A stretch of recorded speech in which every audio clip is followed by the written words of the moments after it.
Peace and love, family. How is everyone doing tonight? Thank you for joining us with another edition of the RAM Book Club, Resurgence of the African Mind, where we seek to liberate one African mind at a time by reading a unit of work. And of course, you all know we are reading Blueprint for Black Power.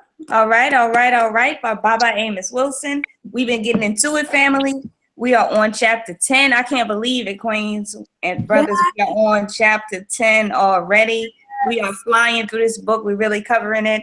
Family, if you need to get your copy or if you want to join us every week, what you can do is head on over. Wait, let me click the right one. Head on over to Lily La Poete Speaks.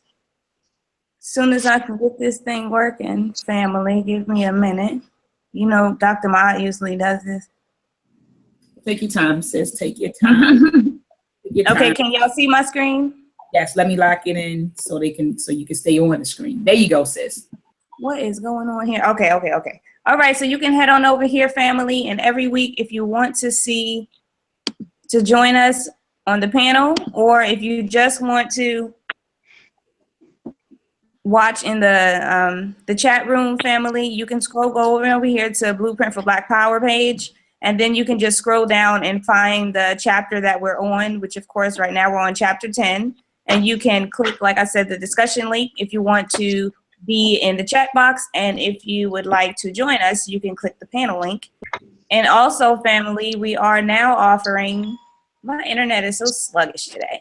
We also have here in the marketplace, you can go and get your copy for Blueprint for Black Power if you have not yet done so. We have a few left, right, sis?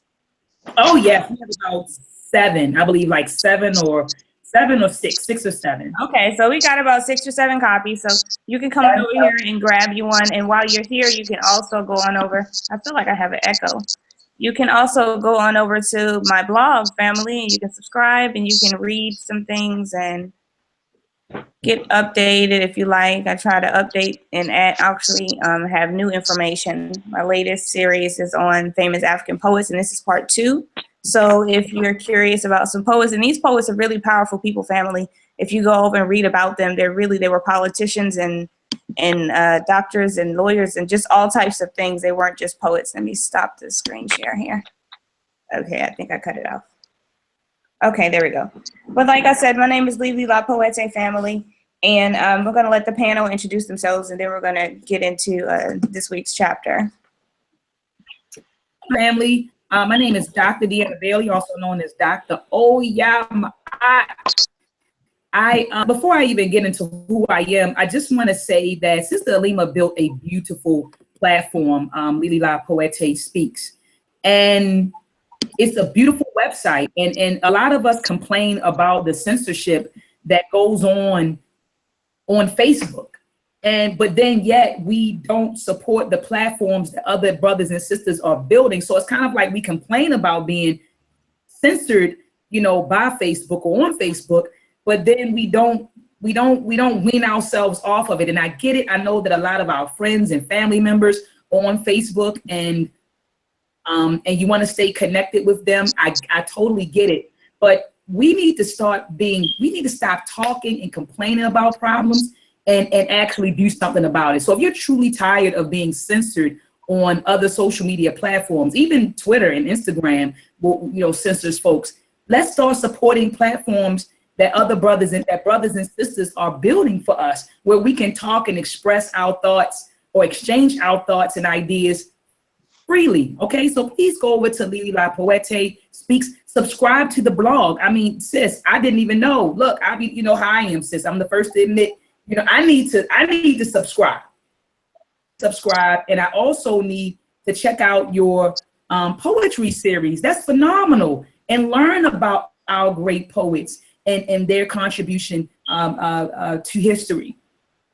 So I think what you're doing is phenomenal, and I just wanted to, encourage folks to get over there, to subscribe, go check out your marketplace. You have beautiful books in there. You have your book in there, Perceptions of a Misplaced African. Grab that, family.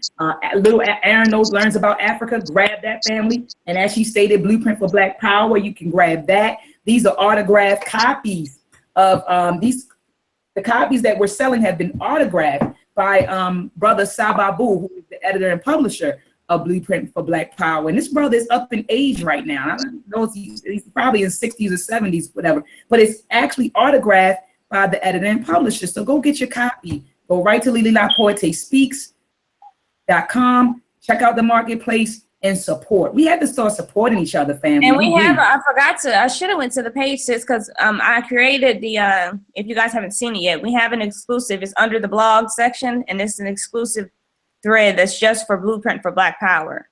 So bring it up. So we can go to, we can go there and we can chop it up there, you know, and just build further afterwards or throughout the week.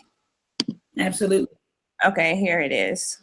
So you just go up here, family, to blog and current events, and then just go to Lily's blog, and you scroll down and click the exclusive Blueprint for Black Power thread, and then you can just come up here and you can like, share it, you know, just like Facebook, or you can comment and we can just talk back and forth. All right, so I'm telling you, I mean, like, you know, during the week, like I you know, sometimes, I mean, my brother Tawola, he'll put something on Facebook like, look, you know, things that are relevant, you know, things that are pertaining to Blueprint for Black Power, or things that are going on. Let's chop it up on the blog. Let's chop it up and let's start giving Mark Zuckerberg money and views and hits, and start supporting our own. You know, we have to start supporting our own. So peace and power, family. My name is Dr. Deanna Bailey, also known as Dr. Oya. And sis, I can't wait until I get a reading done, because I need to confirm that I am a child of Oya. So we got to hook that up, sis. I know that you and I were trying to hook it up for me, I believe, over the summertime. And he was out of town when I was in Georgia. And then you told me that I could call him and that we could do a reading over the phone. So we definitely need to do that, because I want to confirm. I believe that I'm a child of Oya, but I want confirmation from a Babalao that I am a child of Oya. So anyway, my name is Dr. Oya. I am a lecturer at the School of Engineering at Morgan State University. I teach digital communications, wireless communications. Next semester, I'll be teaching signal processing. I'm co-founder of Ed Anime Productions. We are a company that produces educational tools for children. And right now we have an animated series entitled Meltrek, which is an animated series that teaches African history from an African perspective. So please go to Ed Anime Productions and please support, you know, the Meltrek series. I mean, we talk a whole lot, Sister Alima, about, you know, a lot of people criticize the cartoons that Disney shows or the animations that we see on Disney and Nickelodeon. But here it is, we have alternatives at this point. Not alternatives in abundance, but there are alternatives. So we need to support these alternatives. That's right. I just don't understand, Sister Alima, how people expect for the producers in the community to continue to produce if we don't support them. That's so right. You got to support brothers and sisters who are pumping out these books, brothers and sisters who are, you know, creating books, who creating, you know, jewelry, who creating the soaps, who creating, you know, the cartoons. You got to support. We got to support the producers in our family. I mean, in our community. And let me show you why. Let me show you why this is important, family. I'm getting ready to share my screen with you all. Share my screen. Let me share something with you. I'm going to go to Facebook really fast. I'm going to go to my Facebook page. Earlier today, I put up an article that was posted by the Washington Post. Look at this, sis. It says that African Americans are the only racial group in the US still making less than they did in 2000. All right. The only group of people, only racial group in the US still making less than they did in 2000. So in this article, and you can go right to the Washington Post and check it out. I actually got this post, this link from Sister Kaba Nepti. She posted it in one of the, I believe it was the MBK social group, and I grabbed it and I put it up. So, you know, you can go right over here to the Washington Post and check it out. So it's showing, look at this, sis, look at this. African Americans are worse off now than they were in 2000. Median income gain or loss since 2000. Yeah. Look at this.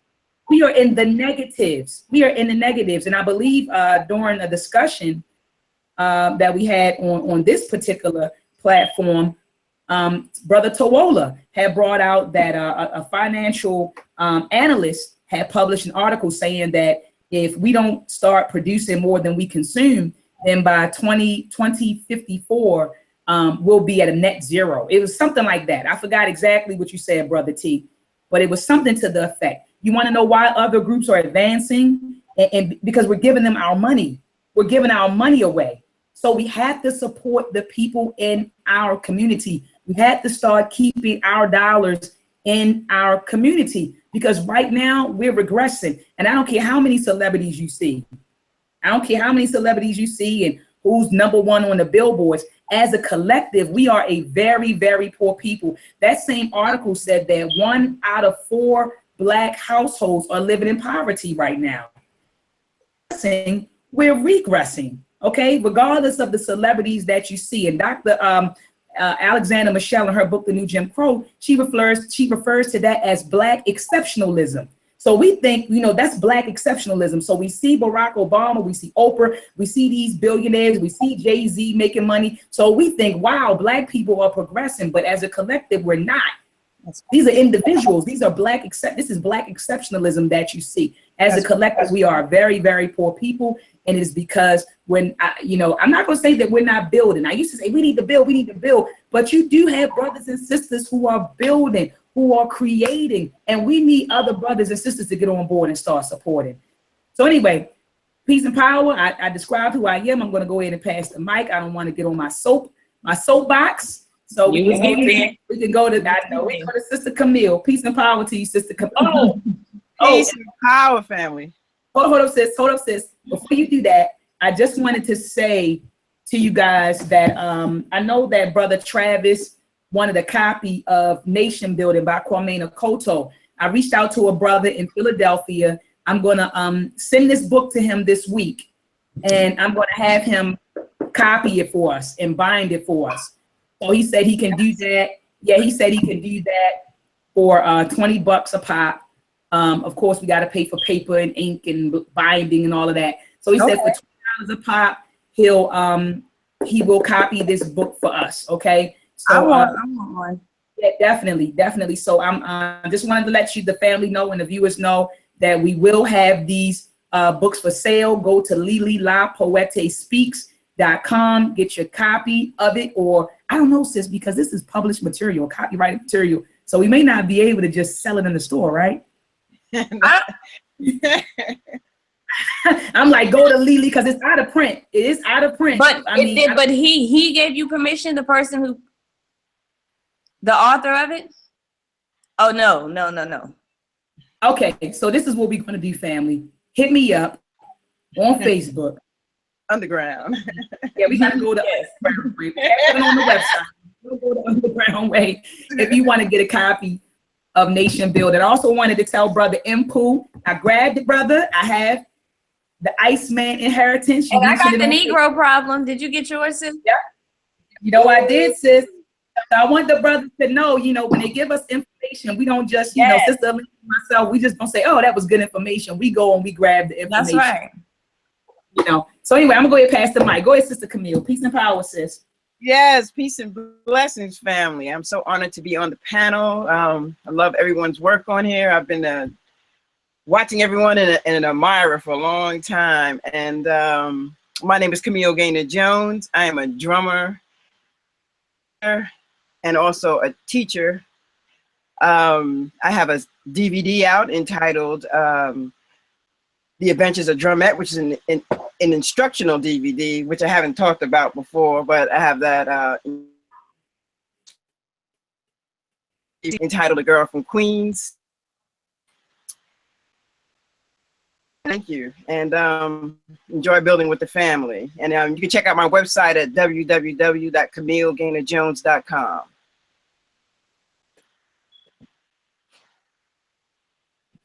Camille is breaking up. I am. And it seems like your screen is freezing too. My screen is freezing? Mm-hmm. Yeah, we having a bad storm. We are too here in Baltimore. So Oh, that's why it's y'all. Yeah, that's why. Yeah. okay. I hope we can get through this thing without any problems. Peace and power to you, brother. Knowledge born Allah. He's a workaholic. I thought I was a bad sis. Jesus, he is like a workaholic. Brother, introduce yourself to the panel and to the viewers, or really to the viewers. Peace, love, and black power. I'm definitely honored to be here on the resurgence of the African mind. Every time I say it, I get inspired deep in my spirit. Okay, resurgence of the African mind. Book club, with these warrior queens here, making us proud, making us work, making us study. Making us do research. You know what I mean? Ain't nothing like a black woman that'll make you think. You understand? Make you stand up and do some things. I say. We here. This is the third show. The day for me was just on earlier with Brother Rich from Underground Railroad TV. You know what I mean? We got some things in the works. Definitely glad to be here. Y'all can check me out. We're on 7 days a week. www.blogtalkradio.com/DoNotsRadio. That's DOTHAKNOWLEDTERADIO. Check us out at our e-commerce site, DoNotsUniversity.com. And every Wednesday on our YouTube channel, Do Knowledge Radio, we are discussing this textbook right here, Remembering Osir, from my brother Uncle Nu. You can get this at www.haningsu.com. Every Wednesday, we're going through chapter by chapter, breaking it down, outline, style, just like we're doing here. It's a 666-page book, instruction manual on authentic Kemetic spirituality. So if you're interested in the way of life of our ancestors, in a practical guide, you can check this out again, www.haningsu.com, and click on the bookstore, and you can get this book. So I'm excited to be here discussing one of our favorite works, Blueprint for Black Power, by one of the most righteous African minds I could think of in this day and time, Dr. Amos Wilson. So here. Absolutely. Brother Travis. You know what I'm gonna start saying, sis, instead of peace and power, a BB Fahodi, sis. Fahodi. That's what I'm gonna start. The junior over here. Peace and power. Peace and power. Brother Info. Hotep family. Hotep. We do Hotep. I want to jump on the bandwagon for what my brother just said. We do honor these queens who are encouraging us and who are pushing us. And I do want to give a shout out to Lily La Poetic. I have been checking out her blogs and whatnot, and actually have posted them to my Facebook page. Wonderful work that she's doing. Thank you, brother. Yes. Yeah. Keep doing what you're doing, sis. We got your back. I do want to say, AKA Mpu Haru. My slave name is Andre. And we do hold a group on Wednesdays titled Empowering Us. It's a Kemetic study group. Now we're studying the destruction of Black civilization. Powerful work by our ancestor, one of the ancestors, Chancellor Williams. And what do? I call it's a fancy name for a job coach, but I'm a rehabilitation engineer working with adults with disabilities and teens with disabilities and various barriers. And I'm just here to learn and share. Peace. Absolutely. A BB Fahodi, Brother T, Brother Tawola. Good evening, family. How you doing? Peace. My name, she pronounces my middle name is Tiwolo, Johnson Tiwolo To, that is. Basically based here in Baltimore. A proud husband, a proud father. Basically every week, every Saturday, we meet at St. Lo Drive near the old Lake Clifton, and to discuss Neely Fuller's work in the unit that we call the care unit, and basically putting that together to implement some things that we believe is needed in the Baltimore city communities. Also, reopening my event company called Black Diamond Events, which I hope to showcase some lectures, some poets and musicians in the Baltimore area, and hopefully to raise some funds for some next much needed funds for people in our community that are in need. So Black Diamond Events, look out for it. I definitely will post so we can all share and probably hear some lovely poetry, some beautiful lectures for those on this panel. But once again, I'm happy to be here. Enjoy everyone. Lily, I love your platform. I thank you so much for putting that together. It's powerful. Yes, yes. Thank you, brother. It shows your commitment to excellence. So thank you so much for what you do, Dr. Maat, Knowledge Born, Brother Ipu.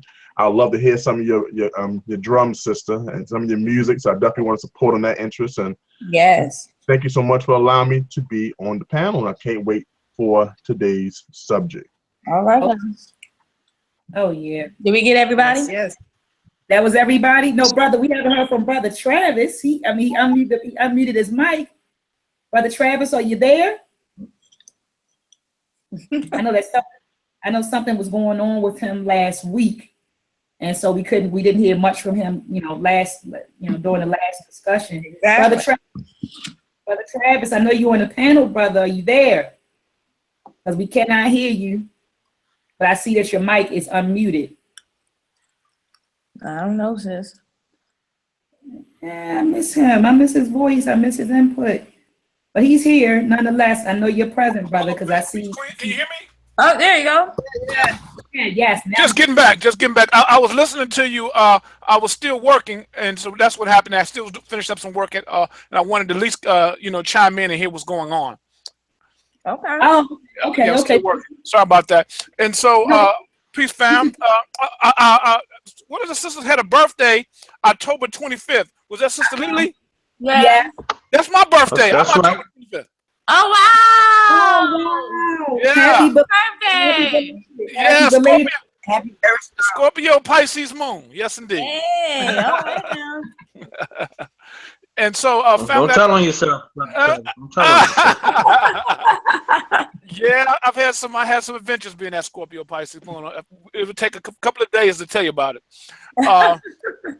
Yes, indeed. But definitely, wow. Sister, I was hearing something while I was coming in about a book that you was going to make available. Dr. Maat. Dr. Maat, Yes, remember you inquired about the book by Kwame Nkrumah, Nation Building? Yes. I went and I've had this in my possession, Sister Alima tell you, for a while, and I just keep on renewing it. I grabbed it from Morgan State University, grabbed it, and what I'm going to do is have a brother make some copies of it, and we'll send those out so you have copies of it. Let me know. I'll be the first one to get one. Yeah, because I need one too. Yes. Yep. And so y'all, I heard something about the Negro problem. Y'all got your books also? Yes, we have it. We did. Yes. So I got it. I got it. You're going to see the contrast between how at that particular time Booker T was right at that particular time. Now Du Bois, don't take him. He was early in his rebuttal with Booker T in that book. So I'm gonna give him some love there. Du Bois was real early in his development, so he made a lot of mistakes. He was really caught up into that, talented 10th, really which was the mulattoes. He's going to articulate his views of the mulattoes, is going to help the race advance. You'll hear that in his dialogue when he's dialoguing with Mr. Washington. But I do give him some love that was his early. It was an early development, in his understanding and analyzing the struggle. He does get a lot better, you know what I mean, because he had a long life. He lived in his 90s when he got with Kwame Nkrumah, in Africa. His evolution was incredible. But that's early stuff with him, so he's a little weak in that one, I thought. In his rebuttal with Mr. Washington, I thought. Okay, so Yeah. I'll make sure that I keep that in mind. Right. I'm combing through it. So this was early in his development, and we all evolve. People right. give That's right. Exactly.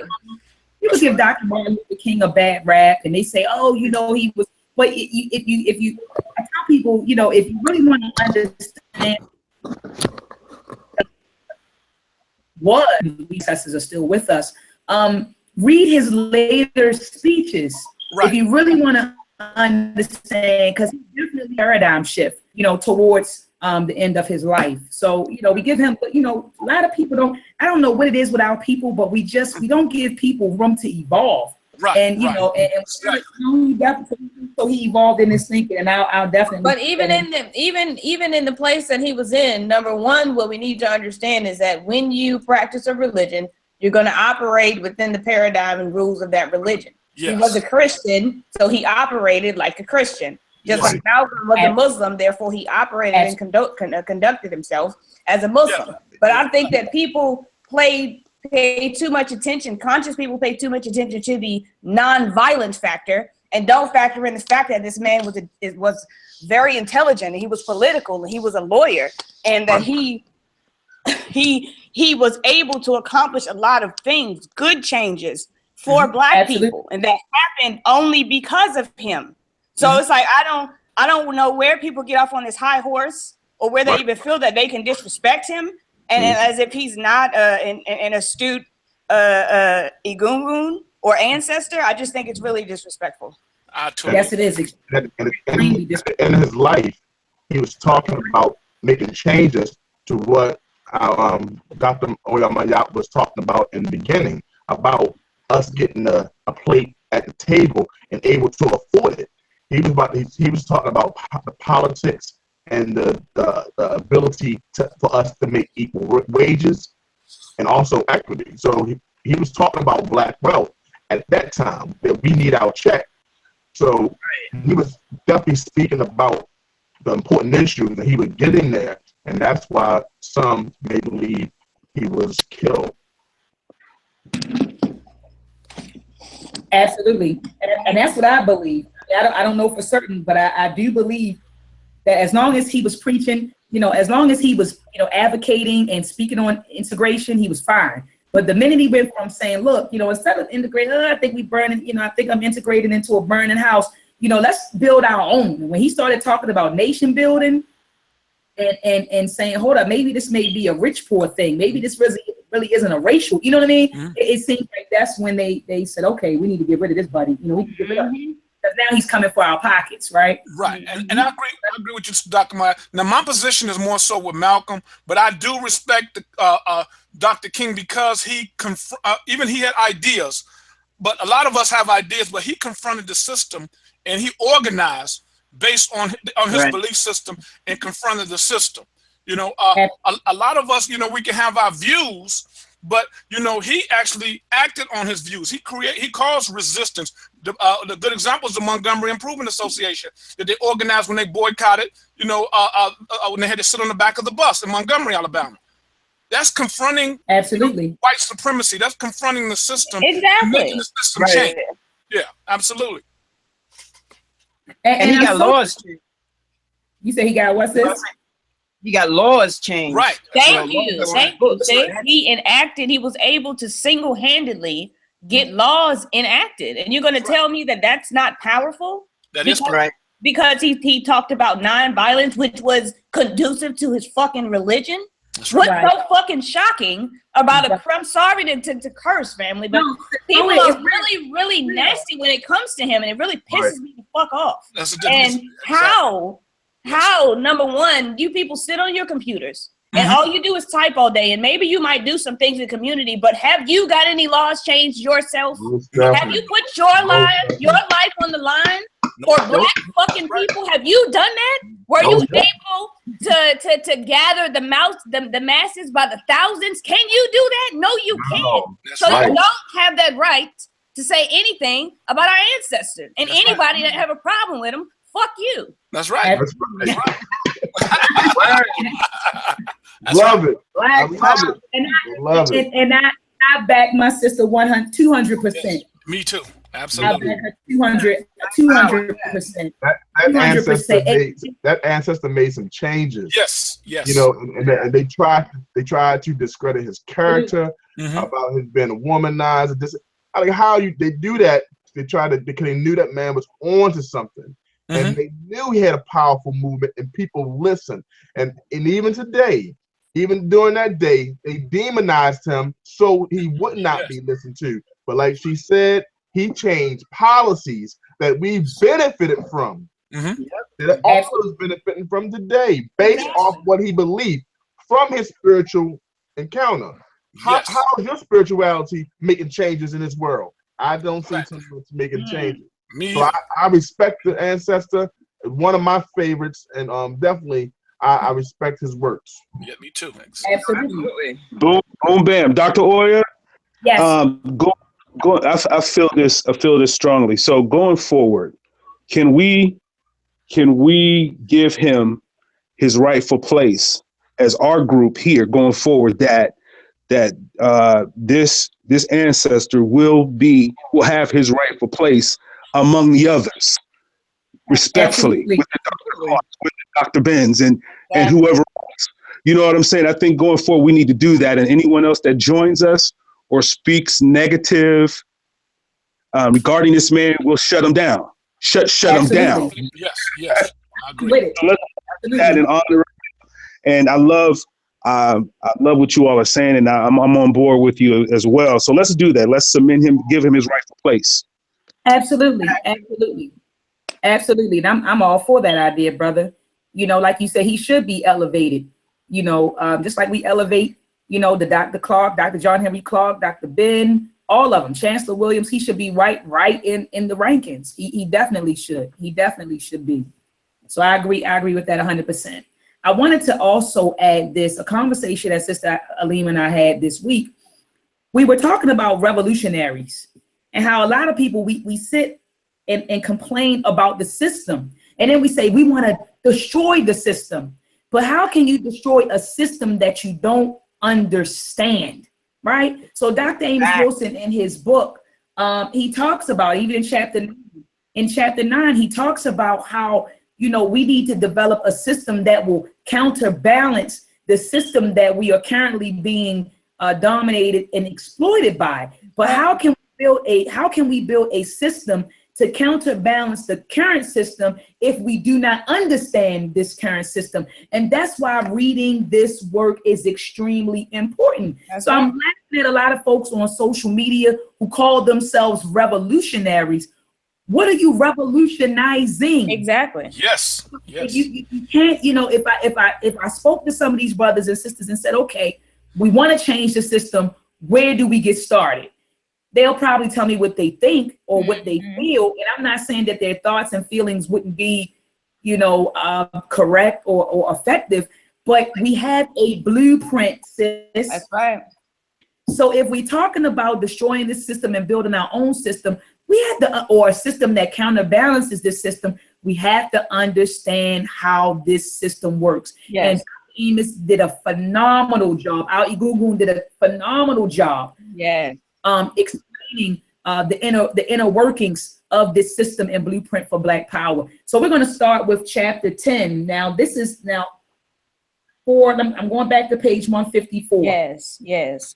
Okay, so on page 154, Dr. Amos Wilson, he quotes from Domhoff. He quotes a lot of Domhoff's work in his book, and he says that Domhoff explains that the ruling class dominate the United States using 4 processes: the special interest process, the policy formation process, the candidate selection process, and the ideology process. Last week, we talked about the policy formation process. We actually spent 2 weeks discussing the policy formation process.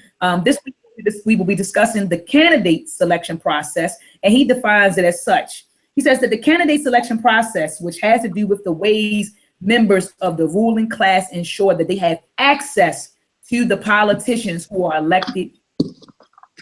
All right, so we're going to start on chapter 10.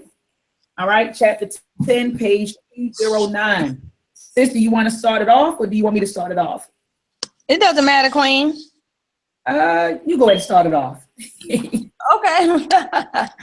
You know, we're going to switch it up. Sister Camille going to start it off. Oh, yeah.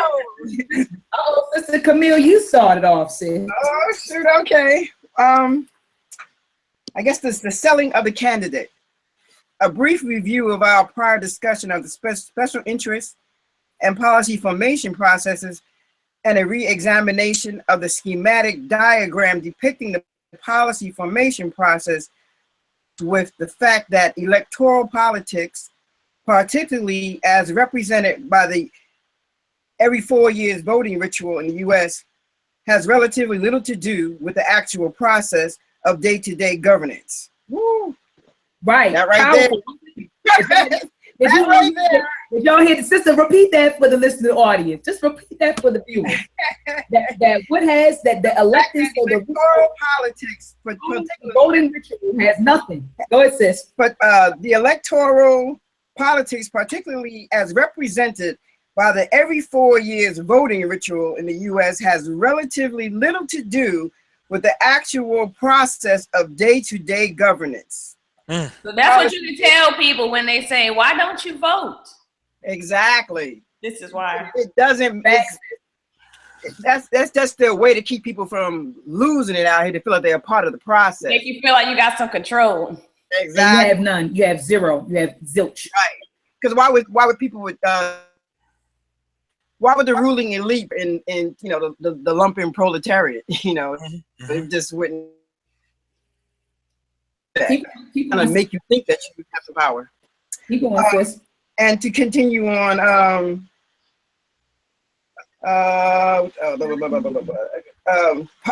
policy making and execution, or with the actual exercise of power by the mass electorate imposing its will on the youth. We have seen in America has essentially been betrayed by the domination of governmental processes by a relatively small class of power holders. So we're dealing with an allegoric. Let's go. That's right. Allegoric. That's right. This is also true of the candidate selection election processes. The existence of an exclusive two-party electoral system, the decline in party organization, the fundamental similarities between the two parties. Sis Black. Large and costly and individualized staffs to engage in very expensive media. Individual winning above dealing with substantive issues means that the will of the people, as expressed through their. Oh no. Is that me? Can't hear you. No, it's her. Okay, because look, I'm like turning my computer, like, oh my goodness, did the storm cut everyone off? Oh no, you couldn't hear me? I'm not here? No, we couldn't hear you, Queen. Oh my God. So just read the last, start at the will of the people. The will of the people, okay. Means that the will of the people, as expressed through their voting patterns, rarely expresses itself in actual governmental policy, decision-making, and practical governance. Woo. That was deep. That's it. That's a deep sentence right there. Exactly. Entire paragraph, like highlighted. Yes. The whole paragraph. Like so we think that we're voting. People say, if you want change, and they get us riled up. If you want change, you have to go out and vote. I mean, our ancestors lost their lives to vote. You know, they risked their lives and they lost their lives to vote. Only for us to find out that voting has little to do. The last sentence, it says, the place of individual image building. It says that the will of the people, as expressed through their voting patterns, rarely expresses itself in actual governmental policies, decision-making, governments. They put who they want in those chairs. And we saw that with the election. I believe it was back in 2000 with George Bush Jr. and Gore.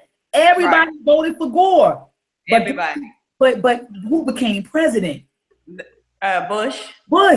And I believe the same thing happened with Hillary and Trump. Yeah, Hillary had the popular vote. Hillary had the popular vote, but she didn't have the electoral vote. I mean, the electoral, she didn't have the electoral vote. And we'll get into that. So, sister, but people need, before you go further, Queen, people also need to understand that it works the same way on the lower level. You know, people tell you, you should vote locally, vote in your local government, because that's where you can enact some type of change. But these politicians on the lower level operate the same way. You know, it's the same way. So therefore, they are aspiring to be presidents and in the House of Representatives and things like this. So they operate in the same guide as if it was the presidential election. So it doesn't make a difference. They're paid and bought for as well. I just want to put that out. Yes, they are. Exactly. Absolutely. Page 210. Okay. The need for a candidate to obtain strong financial backing before mounting a credible primary campaign, let alone before making a final run for political office, has been compromised. Woo. If not bought before he presents himself to the people for election. Woo. The power to influence the process of governance begins before the election. Groups who generally lack the monetary and other relevant resources to influence the pre-election candidate selection processes are already out of the running for achieving significant influence in the governance process. This despite their heavy voting in favor of one candidate as against another. This is aptly implied by Parenti's observation that supposedly one of the great gifts of our democracy is the right to vote for the candidate of one's choice. But the choice is often narrow and or restructured by a variety of undemocratic features. Parenti in the same vein notes the following. Hold up, sis. So yes, he's saying here that, you know, they have us believe that our vote counts and that we live in a democratic society, right? But do we really? Yes. Because they give us the candidates to vote for. They put two people in front of you and they say, look, you got to choose. And I remember when I turned 18, my mom said to me, I didn't understand what the Democratic Party, I didn't understand politics. So I didn't know I didn't know the objectives of a Democratic Party. I didn't know the objectives of a Republican Party. I didn't know at the age of 18 that there were other parties that I could vote for. I had no clue. All I knew was that Black people voted for the Democrat candidate, and that she would tell me that you would have to choose the lesser of two evils. Both of them are bad, but you had to choose the lesser. Now, how the hell does that sound? That I have to vote for the lesser of. Right. That's right. That's it. You know what I mean? Evil is evil. You know, that democratic, or we live in a democratic society, that's all an illusion. So Parenti, he goes on to say, and I'm not going to read the entire paragraph on page 210, but at the bottom, he says that democracy, as it is practiced by institutional oligarchs, consists of allowing others the opportunity to say what they want, while the oligarchs commanding all institutional resources continue to do what they want. So yes, we have our say when we vote, but we don't have any influence on or any power to invoke our say. So we have our say, but we have no power to manifest our say, if that makes sense. That makes sense. Like so it says at the bottom, yes. No, I'm saying it's like a controlled say, you know. Exactly. Absolutely, sis. So it says it has been noted by a number of political scientists that the candidate selection process had become increasingly individualistic. And personal image are important assets in any politician's run for office, right? And we know that this requires money. Around election time, you see a lot of commercials out there. Some commercials are slandering, different candidates, and they have radio advertisement, newspaper advertisements. They're traveling the country. They're putting together like oh my gosh, sis, I lost my train of thought. But they putting the candidates are organized in a team, an election team, and they're going around campaign team. That's what I was looking for. Like, so they have a campaign team that are promoting them, right? So Herbert Alexander says, because of its ability to buy the kinds, it says that Herbert Alexander concluded from his study of how political campaigns are financed, because of its ability to buy the kinds of services that produce name recognition and the exposition of positions, money, wealth, its greatest influence on campaigns, particularly presidential races during the pre-nomination period. Candidates become vulnerable to the influence of fat cats, effective fundraisers, and the contributions of political action committees, many of which are connected directly or indirectly with the corporate oligarchy. So these people, I mean, they said that Obama raised, I think, $1 billion for his campaign. Where the hell do you think he got the money from? He got the money from, right? So, and he got the money from these different corporations and groups and organizations. That's how he was able to raise $1 billion. So people will say, oh my goodness, look at Obama. He didn't do anything for the Black community. He did a lot of things for the gay community. Well, guess what? The gay community raised millions of dollars for Barack Obama. And you know what they said? Look, we're going to give you millions of dollars for your campaign, but we want you to pass, we want you to pass gay marriage. We want that to become law. And he said, okay. Then and they were able to collect those millions of dollars, Queen, not to cut your wisdom, but because they were organized. They had an organization for the gay people. This is why. So the organization was able to come up with those funds and present it to who they needed to push their agenda. Millions. And it was pushed. It was pushed. And not only was it pushed, not only did they push it and it became law or legal, you know, for gay folks to marry, they also, now they're dumping a lot of money into shaping our opinion of the transgender, lesbian, and gay community. So not only did they legitimize gay marriages, but they said, hey, we're going to now shape public opinion about it. So you see a lot of stuff going on, you know, in books, and people are teaching it in curriculums now. It's on the media. You know, you turn on the television, it's in movies. So it's ultimately, you know, shaping our opinions on those sexual orientations. Also, the Hispanic community raised millions of dollars for Barack Obama. So he looked at the Hispanic community. So yes, he did. Yeah, so we have to understand, sis, that these candidates that are in front of us, they are bought, they are purchased by special interest groups, by corporations, by organizations, right? And they're really puppets. You know, they're really puppets. So they're there to execute the agendas of the people who finance their campaign. And I don't think that Black people, we didn't collectively, I know that Oprah Winfrey gave some money to Barack. I believe Tyler Perry and Jay-Z and them, they gave money, but I'm talking about Black people as a collective. I don't recall us giving any money, like as a collective, and saying, look, we're going to give you this amount of money and we want you to execute this particular agenda. We don't have a collective organization to operate on behalf of Black people. We don't have one. We don't. Absolutely. Absolutely.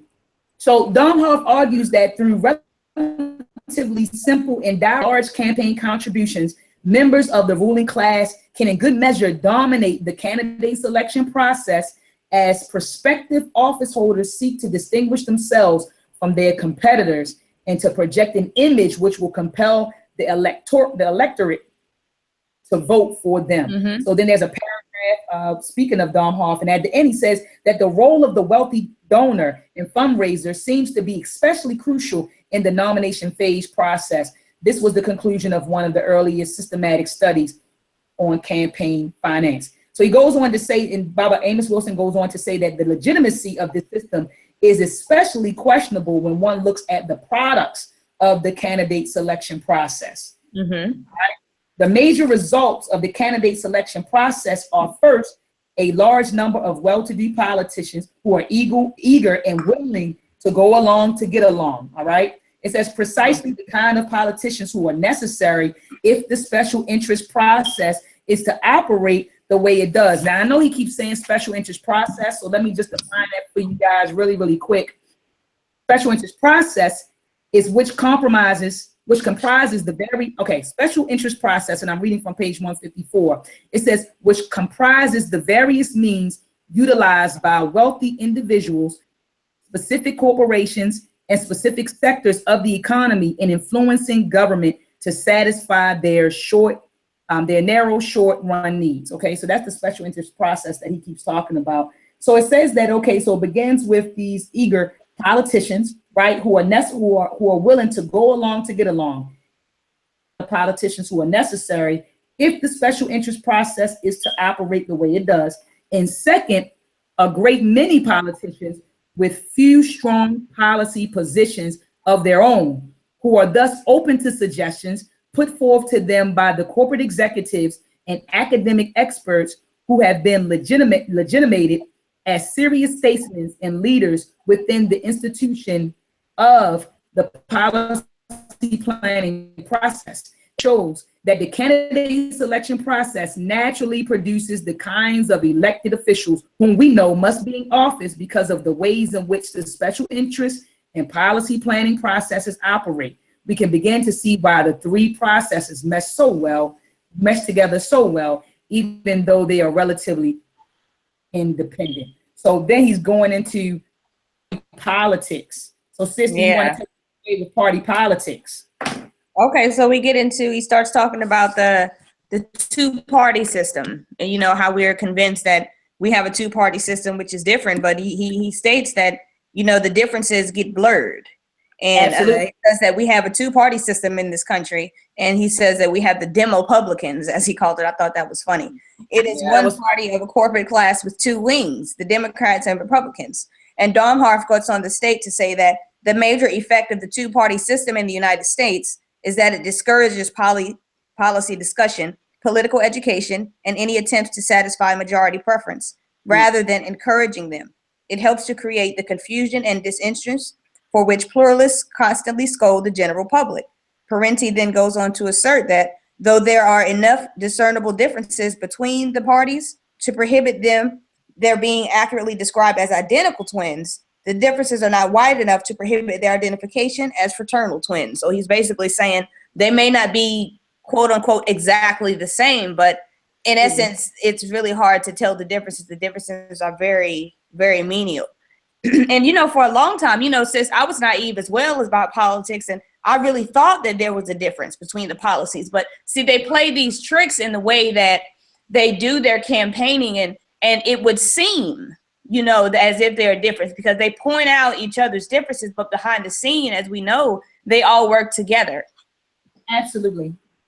Absolutely. So he goes on down to start talking about the economic class issues. And it says that both the Democratic and Republican parties are committed to the preservation of the private corporate economy, huge military budgets, the use of subsidies, deficit spending, and tax allowances to bolster business profits, the funneling of public resources through private conduits, including whole new industries developed at public expense, the use of repression against opponents of the existing class structure, the defense of the multinational corporate empire, and the intervention against social revolutionary elements abroad. And basically all of these things are, you know, the things that the elite is heavily into. So basically both parties are heavily into the same things. And if you think about it, really, it doesn't really matter whether we have a Republican or a Democrat in office. As we can see, the economy kind of stays the same. Things kind of stay the same. You know, it doesn't necessarily grow for the poor or the middle class per se. Things might change on the higher level for people of that matter, depending on who's in office, but not much changes for us. And that's why, because they have the same interests. So basically a president is a middle management. That's basically a management position. Exactly. That's what he is. He's a manager. Mm-hmm. Exactly what a president is. So then, sis, this kind of blew me away. I had the whole page highlighted. I'm on page 2. Oh, this page was thick right here. Exactly. Yes. It's just I highlighted the entire page because it was just so deep. He quoted from Grider and Grider in his work in 1992. And so go ahead, sis, because I feel like I kind of been going. Okay, so Grider, he's talked about the Democratic Party. And he says, like the Republican Party, the Democratic Party essentially regards the vast majority of its rank and file members or grassroots supporters as an impediment to governing. They are sensitive to the public mood and constantly measure its pulse by means of opinion polls, surveys, and the like. This partisan interest in public opinion polls and focus groups is not designed to enhance their responsivity to the electorate and to produce responsive government, but to manipulate the public mood in order to win office. And that's what they do. That's what they do, sis. They play on our emotions, queen. It's a show. It's a circus. Yep. Every time it's time to vote, it is such a circus, and people start getting into it with each other in public. And oh, you voting for that person? And I mean, it's a hot mess, and y'all know, y'all seeing it. Y'all see it every 4 years. It's a hot mess. It's just so I just thought that it was eye-opening, you know, and not even for me, but just for the folks that are listening to know that when they poll us, when they get these public opinions and they poll us, they're just trying to figure out what we're thinking and what we're feeling in order to manipulate us. That's all it is. And like you said, sis, it's a game. It's a circus. It's a circus, and we got to do better. And we're going to get to that in a few. We're going to get to that. But keep going, sis. So it says the people and their welfare are not the end of the electoral process, but merely the means for winning. Electioneering is more of a social device for selling to the public, for shaping its opinion, than for standing to account for past behavior and receiving instructions from the public regarding governance and policy decisions. The Republican Party is currently notorious for the strategy that requires the party to agitate latent emotional resentment and turn them into marketable political traits. The new raw materials for this are drawn from enduring social aggravations, wounds of race, class, and religion, even sex. Grider states, this strategy, which centers around projecting the idea that the white populace is threatened by the overwhelming alien forces, particularly black criminals and blacks demanding welfare and special entitlements, is not a strategy for governance. The party's method deliberately coaxes emotional responses from the people, but then walks away from the anger and then proceeds to govern on its real agenda, defending the upper class interests of wealth and corporate power. He concludes that the Republican Party is not a party of conservative ideology, it is a party of conservative clients. I thought I said that hit me, boy. I said, back with the clients. That hit me. Yes. He said, whenever positive, the ideology will be invoked as justification for taking care of its client's needs. Conflict, the conservative principles are discarded and the clients are served. That's right. Wow. Wow. Let's go. 214. Yes, get it, Queen.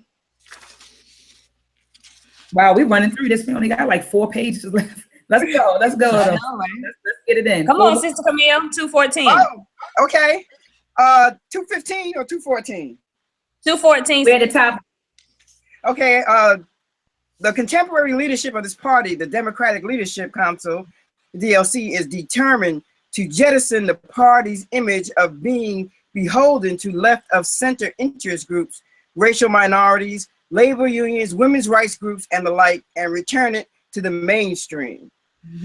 The boundaries of the mainstream, as Grider argues, is defined by the DLC's donors from corporate America: American Petroleum, Dow Chemical, Prudential Bach, Georgia Pacific, Martin Marietta. One of the major objectives of the Democratic Party leadership is to distance the party from its association in the collective sight of the white suburban America with predominantly inner city Black America. Woo! This process is symbolized by the Democratic Party leadership's distancing treatment of Jesse Jackson, the major spokesman for Blacks and other minorities, and for the progressive wing to the party. White relationship with Jackson is visible treatment of him is synonymous with our emblematic of his relationship with African Americans and its attitudes toward and treatment of progressive, anti-elitist, anti-capitalist groups in general. Yes. Okay, so he goes on at the bottom to talk about the party leader. I'm sorry. Oh, my bad. I didn't know she was still reading. Oh yeah. Well, Sister Camille, go ahead, sis. I broke up. Yes. Again, so look, I started to summarize, you know, what you were saying, but go ahead, sis. Yeah, you could summarize it because basically the reason why a lot of our needs aren't met, to me, is from what I'm reading here, is anything associated with Black people, it's just a no-no, and so they basically trying to figure out ways not to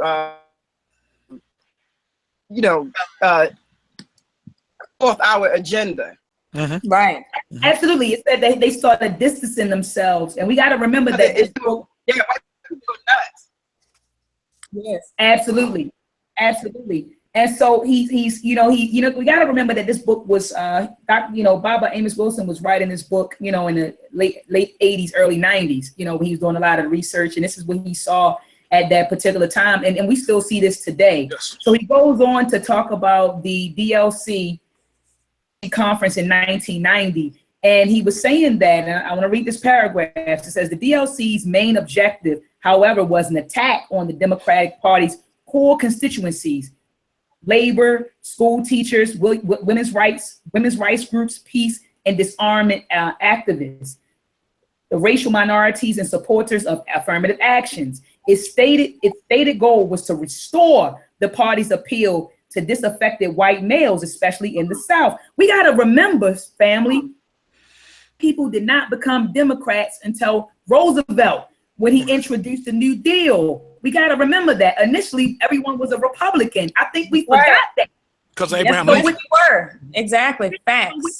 So what they were doing, sis, were just going back to their original paradigm. That's it. And that was to appeal to white males. That's all they were doing. So anyway, it says the DLC discussions did not focus on the economic decline affecting those citizens. Instead, it promoted the notion that Democrats must themselves from the demands of women or blacks or other aggrieved groups within the party. The Reverend Jesse Jackson, his provocative economic agenda aimed at workers, white and black, was a favorite target of the Democratic Leadership Council and on Capitol Hill. And the DLC was sometimes wageously referred to as the White Boys Caucus. Okay.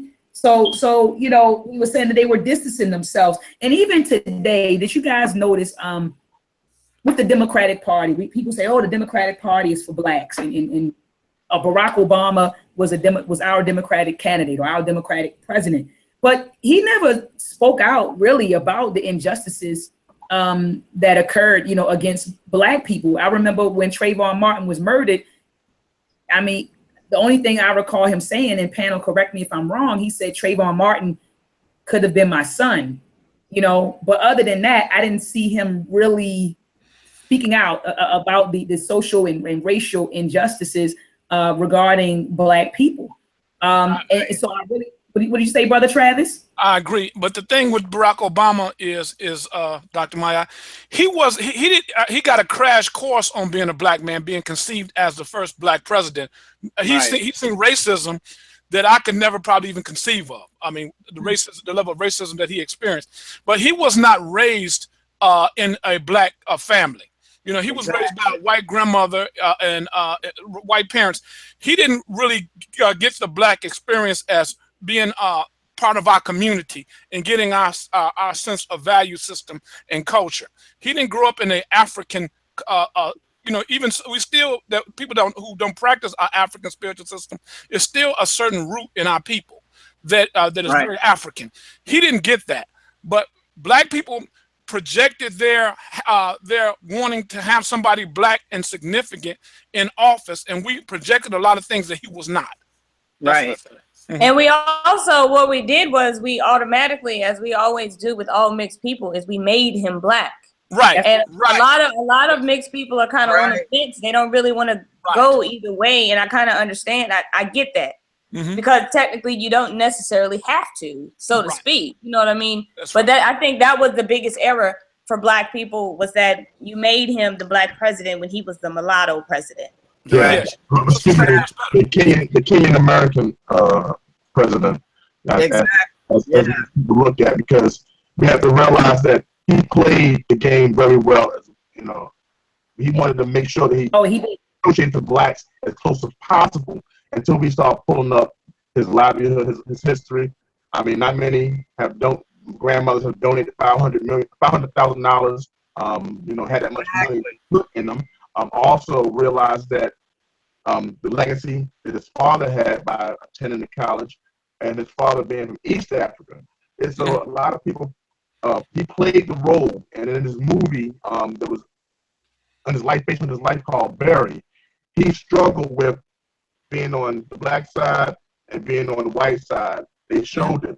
And the majority of his relationships up until that time were with Caucasian and other women. So it was something that he struggled with, but Yes. to be president, Yeah, he played the black hand side. Yes, he did. Yes, he did.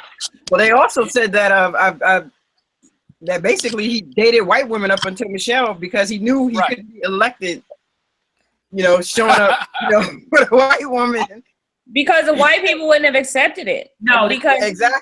I think maybe if his shade was a little lighter, he might have been able, because he's a mulatto, he might have been able to show it with a white woman. But he was just too dark. He gonna have to get a sister that just won't gonna work. It wasn't politically, it wasn't gonna work. No, they wouldn't have voted for him. Absolutely, no. I agree with you 100%, Sister Alina. Absolutely not. He wouldn't have been in office. Well, I mean, and he might be a mulatto, but he played the hell out of that black card because he made sure that he made the black people feel like, you're included too.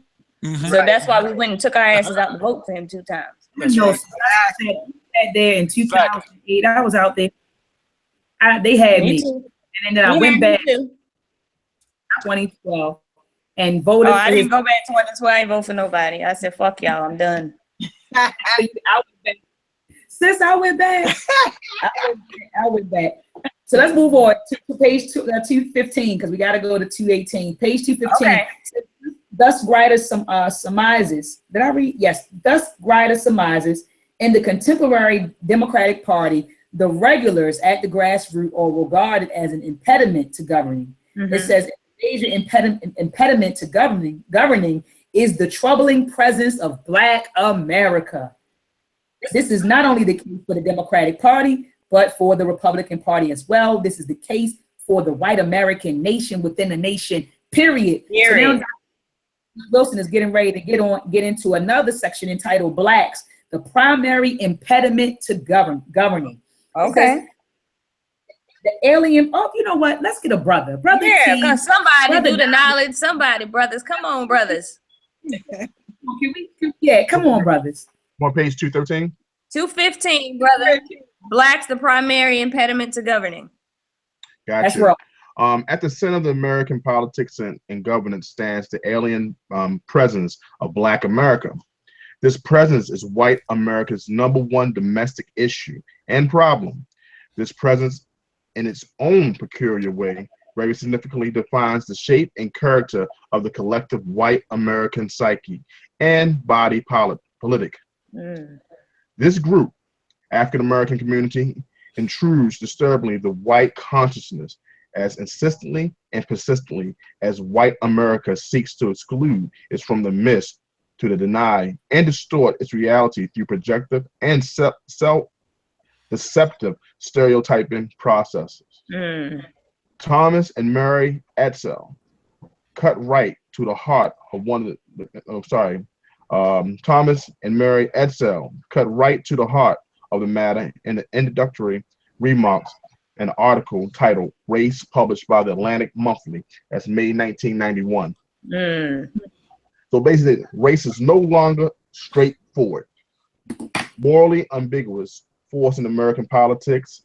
Instead, considerations of race are now deeply embedded in the strategy and tactics of politics, in competing concepts of the function and responsibility of government, and each voter's conceptual structure of moral partisan identity. Race helps define liberal and conservative ideologies, shapes presidential coalitions of the Democratic and Republican parties, provides a harsh new dimension to concern over taxes and crime, drives a wedge through alliances of the working classes and the poor, and gives both momentum and vitality to establish a national majority inclined by income and democracy to support policies benefiting the affluent and upper middle class. In terms of policy, race has played a critical role. Keep going. Finish that paragraph out. All right, brother.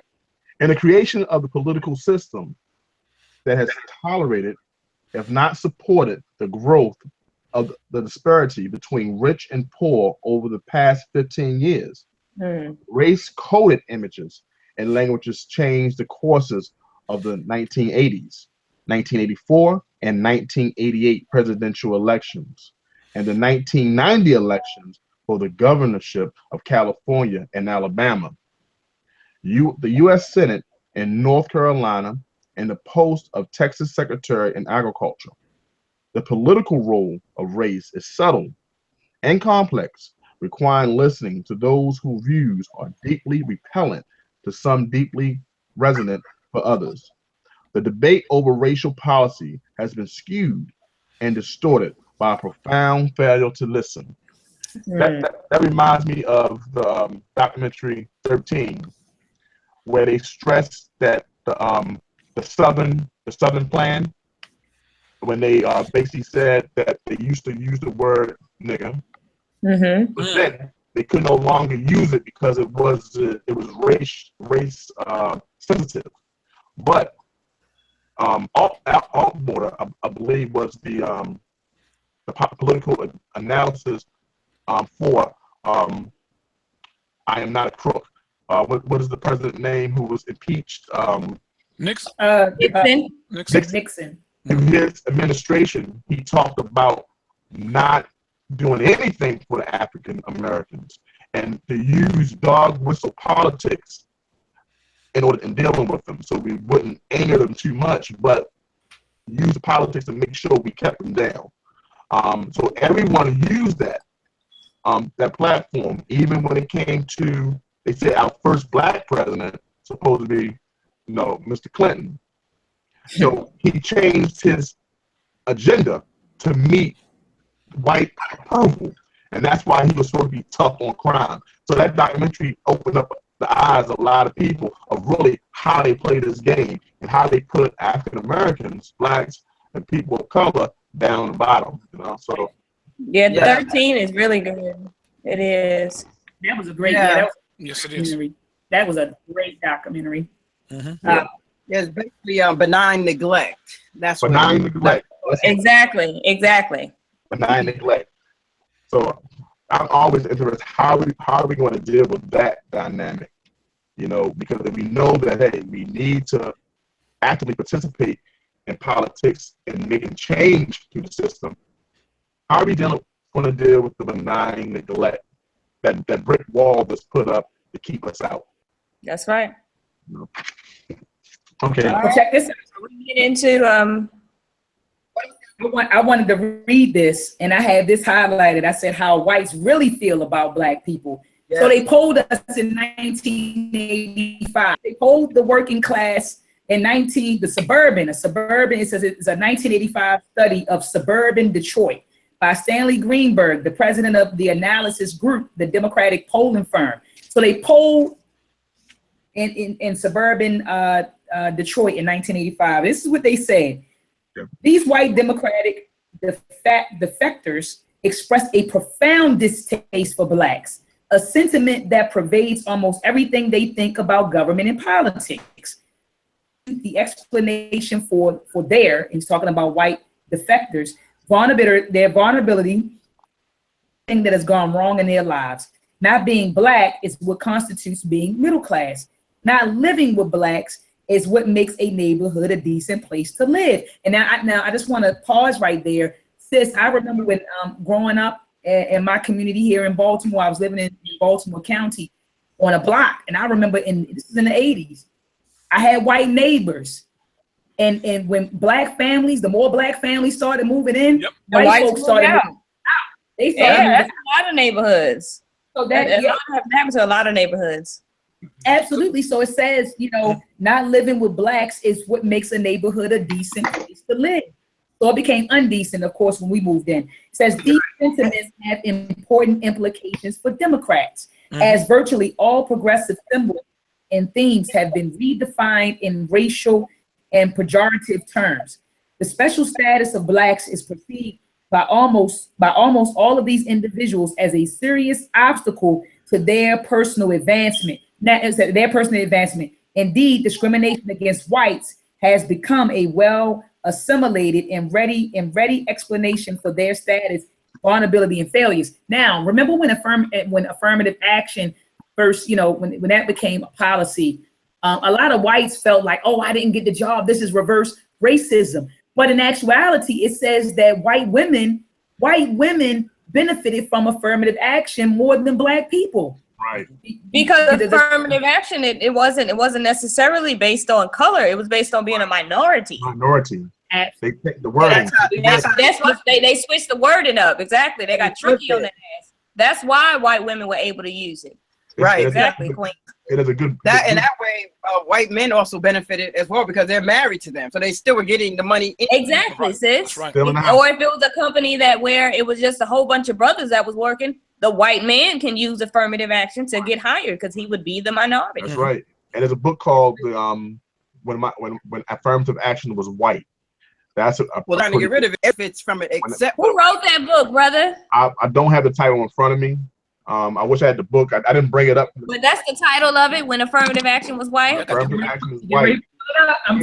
When you start to look at stuff like that, the reason why I'm about to find it. Me too.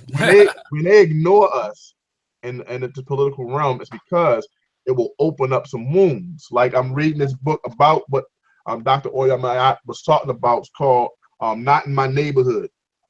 And Not in My Neighborhood stresses basically everything she just said, white flight. And when it comes, we listen to a conversation. And when, I got it on Amazon. Yeah. Yeah. When you look at white flight, go back to this book called Not in My Neighborhood, which talks about Baltimore and how it formed and how cities and how counties look today. And this is how every city is. And this is another good book, The Color of Law. The Color of Law talks about everything that we're talking about now, how they use politics and bigotry to keep us in certain areas where we paid less taxes, we had less of the vote. So we had less of the say. And we didn't have the opportunity in the economics to make any change in their eyes. So everything is so strategic when it comes to racist white supremacy that they do it on purpose. In order to talk to us and hear what we have to say, they gotta listen and they gotta open up the wounds that they place. So you're right on point, Dr. Maat, about that swift change. Okay, I found it. I'm about to get mine. Yes, that's a good. I'll put the link in the chat. Okay, brother. Yeah. Mm-hmm. All right, let's get into it. The need for a Black political party.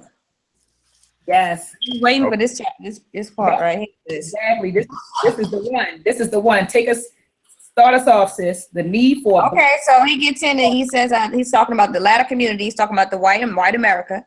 He says the latter community is a nation unto itself, an exclusively white American nation within a nation. The former is a diffused. The former, of course, is us. Is a diffused, essentially reactionary and loosely organized, overly inclusive community, lacking the self-knowledge, self-acceptance, and type of social attitudes, relations, and institutions which can actualize, organize, and apply its relatively abundant power potential. So he's basically saying we have the potential we have the power potential. We just don't know how to utilize it because we're not organized. We're all over the place, so to speak. Mm-hmm. So it has no effective African-American funded lobbying. He's talking about us. And we don't have political action organizations which can influence governmental and electoral processes in its favor. So that goes back to what Dr. Maat was saying. She said, did we lobby for Barack Obama? And no, we didn't, because we don't have any organized units. We don't have any organizations or any think tanks that are set up so that we can lobby properly. We all can individually give money, but that doesn't speak to Black people as a collective. That just means a whole bunch of Black people gave money. Absolutely. Okay, so he goes on. This party and its Republican counterpart, which of course is he's talking about the Democrats and the Republicans, to go to great lengths to dissociate themselves for being perceived as advocates for Black community interests and concerns. The firm establishment of this dissociation in the minds of the predominant white electorate is seen as the key to gaining presidential office and many other national and state offices by other parties. And if you've noticed, not since, I would say Clinton was probably the last one that you actually saw, like, so-called trying to really heavily campaign for Black people, even though he was locking us up by the boatloads. But he did on the surface. He had the facade on the surface as if he was, interested in the betterment of Black people. But since him, and that's probably the last one who actually at least even put on the visage, because none of the else were even try to touch it. That's right. And I thought it was interesting that they said that that's key to gaining presidential office. And Charles Rangel was the one who proposed that strike 3 and y'all to Clinton. They have the actual celebration of him, Bill Clinton signing that bill, and Charles Rangel was there celebrating. And they used that to lock up thousands of Black men. And it was Charles Rangel who brought that bill to Bill Clinton. And Charles Rangel is who, Brother Travis? He's was in New York. Is he a congressman? Yes, senator. He's a congressman. Senator. Wow. Mm-hmm. Wow. Charles Rangel. That's right. That was the one who proposed the bill. Wow. So we go on, family. He starting to talk about the exclusion problem.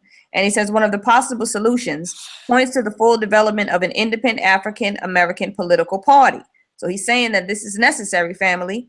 He's saying that they believe that it could, both as a single party and in coalition with other similar parties, very significantly influence presidential, statewide, and local candidate selection and election processes, and more importantly, favorably impact the decision-making and governance and processes on the international, national, state, and local levels.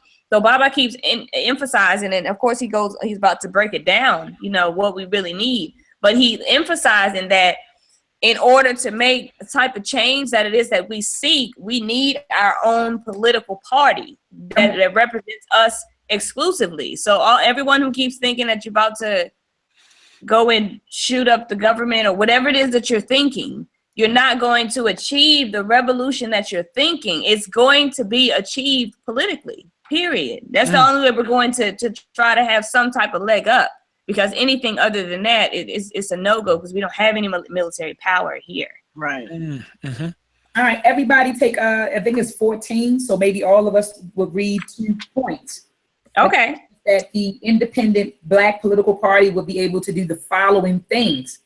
I guess we should all take 2 points. I'll read points 1 and 2. Okay. He said that the party should be able to articulate and debate major issues relevant to African Americans, formulate coherent and distinct programs designed to realize the important interests of African Americans. National program, whether in and out of office. Number gathering and develop.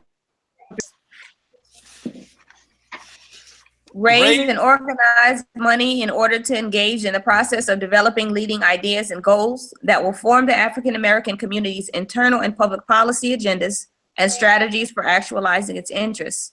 Undertake the responsibility of overseeing federal, state, and local law, writing, and enforcement in the community. Serve as a civic agency which assists African American communities with their concrete needs. Act as faithful mediator between the African American community and the U.S. government and foreign governments, as well as governments of the Africa and African Caribbean nations. Serve as a forum for policy debate and resolution, and as a structure around which political and economic power can accumulate. Serve as a community and a university for the people, and an educational institution where the people discover how the world really works. Serve as a place where the people learn mutual trust, loyal purpose, and collective activity to draw together in relationships which led to real, potent political and economic power.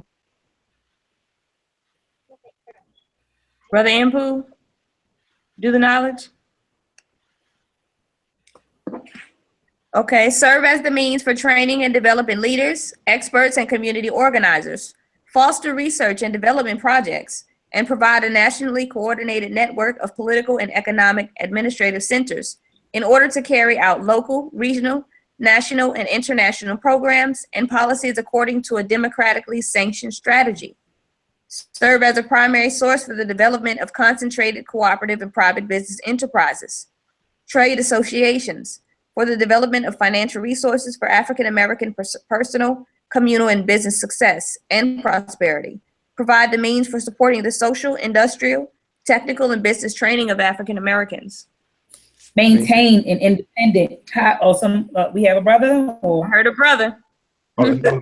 Maintain an independent, highly informative, ethical, committed media center. Number 14, promote Pan-African cultural unity and development through the study of African history and culture, and through serving as a conduit for cultural and economic exchange between African peoples across the diaspora. Is it just me, or is that list like really like sums it up, you know, like really shortly? It's really brief, but it really hits hard on what is really necessary in order to form this nation that we all need, this political party, so to speak. You can tell he put some thought to it. Yes. Absolutely. And when I read some of these bullet points, I immediately thought about African-centered education. We can't get around it. I see the need for African-centered education, especially when he talks about, you know, a university. And I know we're talking about a higher level, right? You know, African education, we may be talking about K through 12 or pre-K through 12. But I think that's where it starts.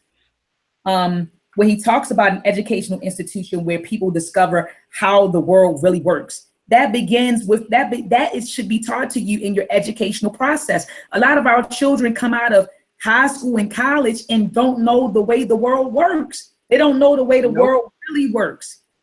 You know, and that's crazy to me, how we can be educated. We're so educated that we're fools. And I remember Bob Marley said that in a documentary, and I looked at it like in the 1990s, and I was a teenage girl back then, so I didn't know what the hell he was saying. He said, if I was educated, I'd be a fool.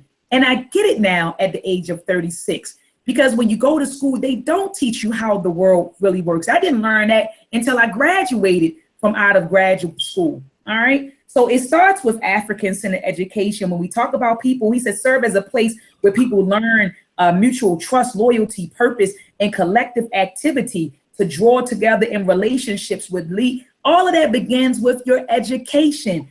That's down right. To him saying, talks about the means of training and developing leaders and experts and community organizers. That begins with African-centered education. When he talks about to promote Pan-African cultural unity, the study of African history and culture, right?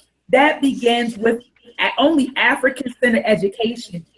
So we're on the last page, family.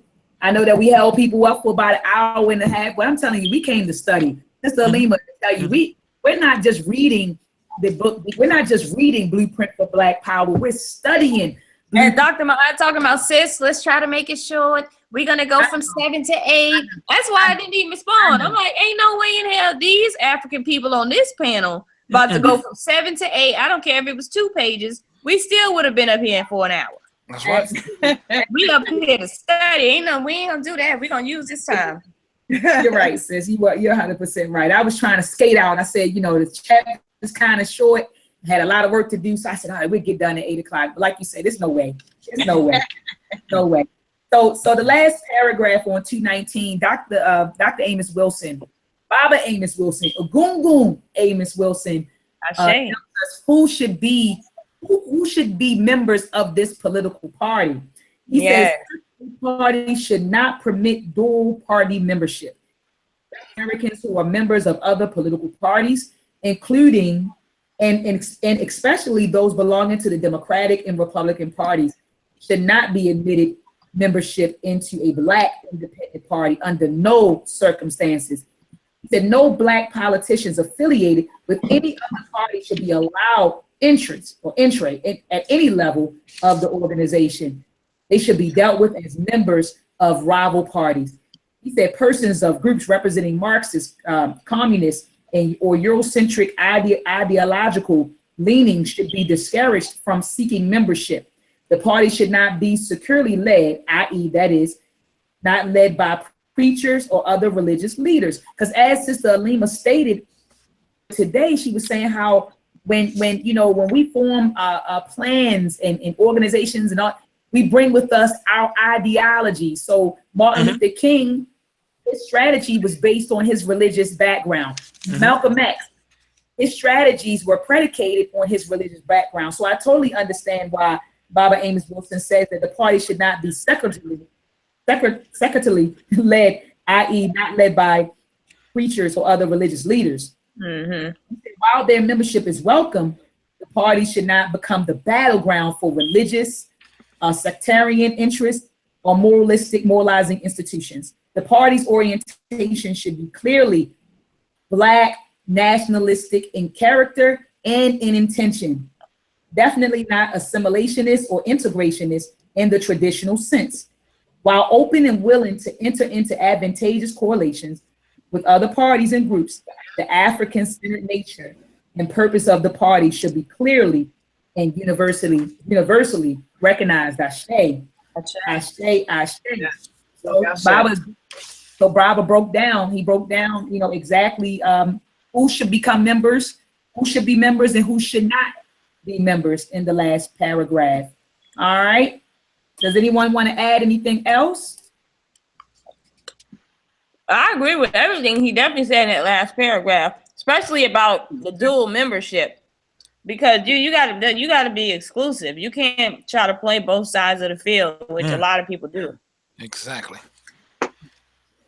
Yeah, we always get railroaded. That's right. Our organizations, there's always all kinds of plants and people that care about organizations, for white people. So exactly, vet people very carefully as far as when you're trying to organize and build a community, because that's going to be something that they're going to be trying to tear down.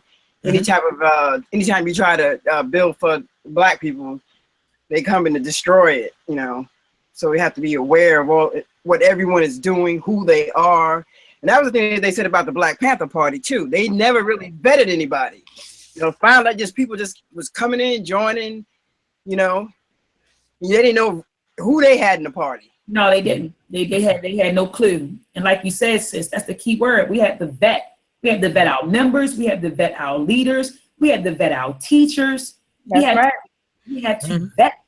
Like you said, we had to vet. That's what they do. That's the way white folks operate. They study you. Yeah. They study you, And so we gotta, we definitely gotta, I'm not saying emulate them or mimic them, but what I am saying is that we also need to vet our people. We need to definitely vet our people. And go ahead, brother. One thing I was looking at, and one of the points that Baba Wilson put up was number 12. When he said service primary source for the development of concentrated cooperative and private business enterprise, trade associations for the development of financial resource for African American personal, communal, and business success and prosperity. This point hits me when it says provide the means for supporting the social, industrial, technical, and business training of African Americans. Yes. That hit me. I was thinking throughout the chapters that we were reading that a lot of big business were, were the vehicles through some political change. And I think that would help us if we had businesses that could do the same, that we can get our funding from, that we could create our think tanks because it'll be funded by our big businesses, that we also incur some change from its presence. If we had something big like, as we learned, Coors Light or Budweiser, these big companies that donate so much money to a certain candidate, they have a vehicle that helps them to make that ability and visibility. So that's one thing we need to focus as well, or find big businesses that will support our agenda, because we know that's needed as well. But the most important of having education, African-centered education, and also having African-centered business that also supports our agenda, so that we can make change happen. So that's one point that I didn't want to just brush over, but I thought was pretty important as well. Absolutely. That was extremely important, bro. That was extremely important. I'm just sitting here thinking, like, how many big businesses that we have that are owned by Black people, like big businesses? I mean, we had a media giant that could really push the agenda of change, but he sold it to Viacom. So Right. Yeah, once you get to a certain size, Bob Johnson. Bob Johnson can sell it. But these are vehicles that can be used, that media aspects, to make sure that our images are not tainted. But these are how the white society does their politicians. They have the vehicles, they have the businesses to fund, they have lobbyists. Like you said, they have the money to put into the action. I know until our community build that big business along with the other things that's listed in this 14-point plan, we're going to have to put some work in, because we need that funding. We need to build big business. You know, I think they said, I did a study. They said that we have millions of businesses here in America, but the business may have like 2 employees, no more than 2 employees. Right. So it doesn't fund the $30 billion a year that a Comcast may, fund. So that's a lot of money when it comes down to lobbyist dollars and some changes that they want to do political. So we have to think in terms of that, building viable businesses to help, pull out change as well. We need to get more into building businesses, creating businesses that are needed. And there's no dark to anyone. So I don't want anyone to get offended by what I'm trying to say, to understand what I'm saying. We need businesses.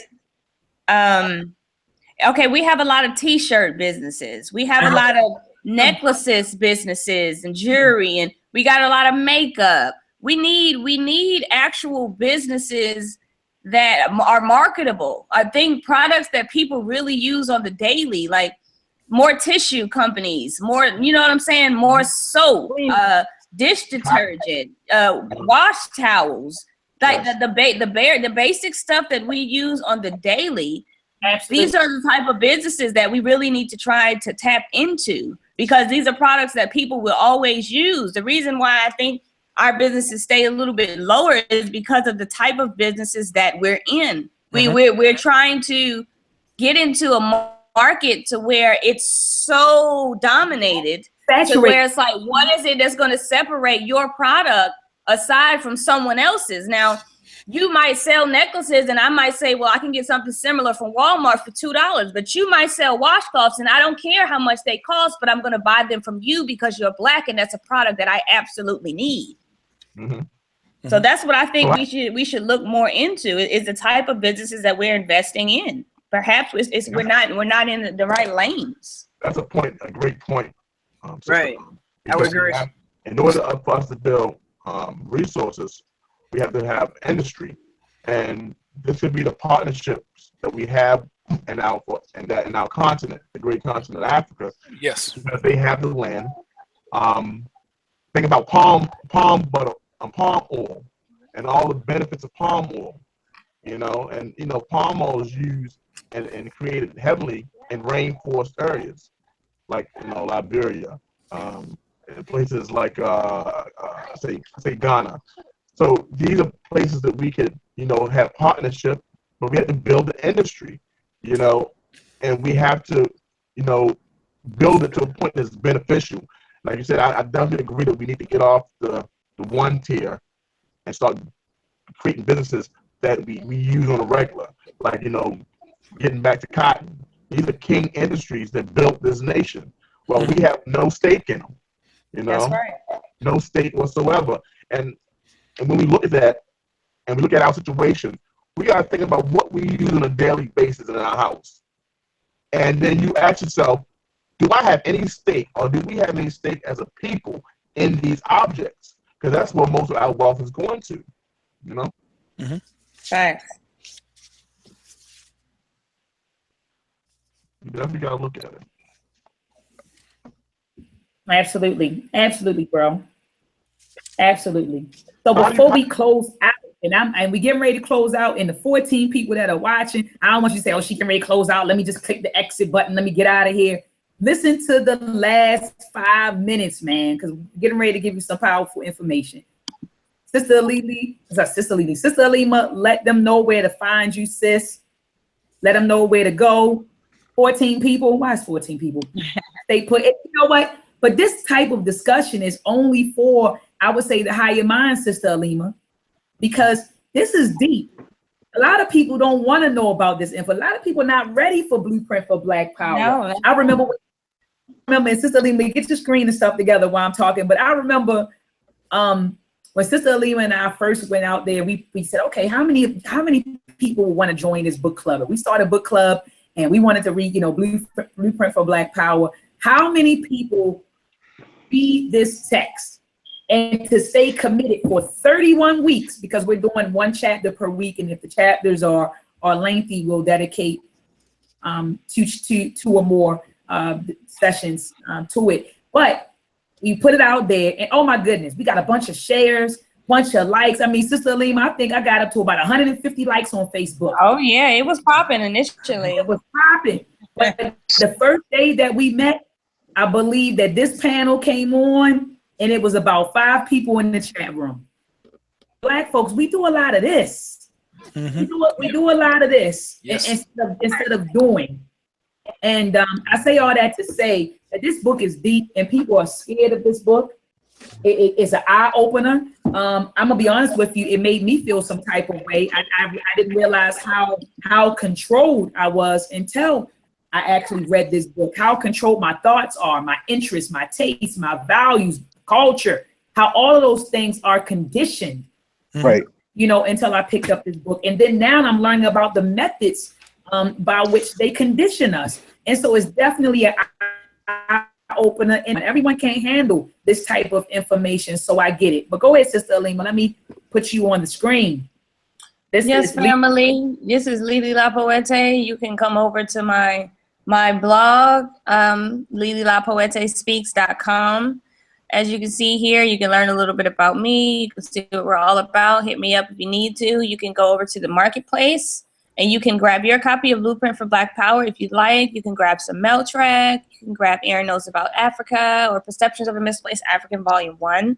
You can come over here where I am now to the RAM Book Club, and you can just learn a little bit about our mission and our end game. And of course, right now we're reading Blueprint for Black Power. You can come over here and just get a brief outline, family, every week. Also, this is where we're going to have the discussion links posted, okay? So we'll have the discussion link where you can join the panel, and we'll also have the link where you can just watch down and chat with us in the chat box. And let me go real quickly to the exclusive thread for Black Power. We have a thread here that's just for Black Power, family, and we can build throughout the week and talk about whatever we want to talk about Blueprint for Black Power. Certain things we might not are able to cover because we only have 2 hours, and you know, sometimes we really want to talk. Where is it? Here it is, family. So you just going over, and then you can click the thread, and of course you can come on down and join us, and you can just talk. And this is where we can build, so we don't have to be on Facebook, we don't have to be censored, we don't have to worry about Zuckerberg reading what we're talking about or whatever. You know, we can just come over here, you can share, you can like, so you can invite your friends, and you can comment and talk down here below. And once again, I am Lily La Poete, and that is the end of my share. Okay. I love it, sis. I love it. We sit, and man, I'm telling you, we sit and we talk about, oh, Facebook put me in Facebook jail, and oh, they suspended my account, and Facebook did this and Facebook did that, but excuse my language, your ass is still on it. So, you know, you must not be that offended by the censorship right of Facebook. If any time, you know, you complain about it, but you're still on it, and you know, at this point, I'm sorry, now it's 16 people instead of 14 people. So anyway, you know that there is a platform that is built by a sister. If you don't choose to subscribe to it or support it, then you enjoy supporting racism and white supremacy. Like, let's cut it out. That's what you enjoy doing, because there are alternatives at this point. Just like people complain about Disney. I'm getting ready to do a lecture, by the way, probably in Baltimore, or I might do it on Sinetta TV. I don't know. But and the only reason why I say, you know, maybe sign that up or Baba TV or somebody, just so the presentation can really get out there. Right. I'm going to do a presentation on new age media and show parents how a lot of these animations that we allow our children to watch, and I don't allow them in my home, but a lot of the animations that you allow your children to watch are embedded with political and social messages. And we got to understand, when we see our children in front of the television, we are allowing whoever produced that animation to embed ideas and concepts in the minds of our babies. They're molding and shaping the consciousness of our babies, right? So you as a conscious parent should be monitor or be very mindful of the type of shows and animations that you subject your children to. There are alternatives. We have alternatives at this point. Sister Alima, it's like either you're tired of racism, white supremacy, and you want out, or you are at a point where you're consciously at this point supporting racism and white supremacy because you see the alternatives. DVDs, and DVDs are so old. So these videos, I know that Meltrek episode 1 is currently available for digital download on Amazon. Meltrek episode 2 will be available for digital download on Amazon by this Friday. So we have alternatives. You have Kid Positive, Tell Me Who I Am. Support those animations, okay? That teaches our children knowledge of self. So please visit edanimeproductions.com. Let me show you the website. I need to get the digital copies because, you know, we got the DVDs, but we don't even have DVD players anymore. Got you, sis. I got you. I got you covered. So I need to get those. Visit this website right here. This is edanimeproductions.com. Go to our site. Visit our site. Grab these products. These are products that teach our babies who they are, who we are. It teaches our history, our culture, and our great achievements. So you have Meltrek, you know, Meltrek episode 1, Meltrek episode 2. We have coloring. We have a coloring book. Another coloring book is getting ready to drop in a few weeks. Our first story book is going to be available probably within the next 2 weeks. Support the Meltrek movement, okay? Mm-hmm. Support the Meltrek movement. So let me show you this short video before I pass the mic. 2 minutes. 2 minutes of your time. Go to YouTube, type in Meltrek, and you'll see all of the different videos that we have. So here we go. Let me show you guys something.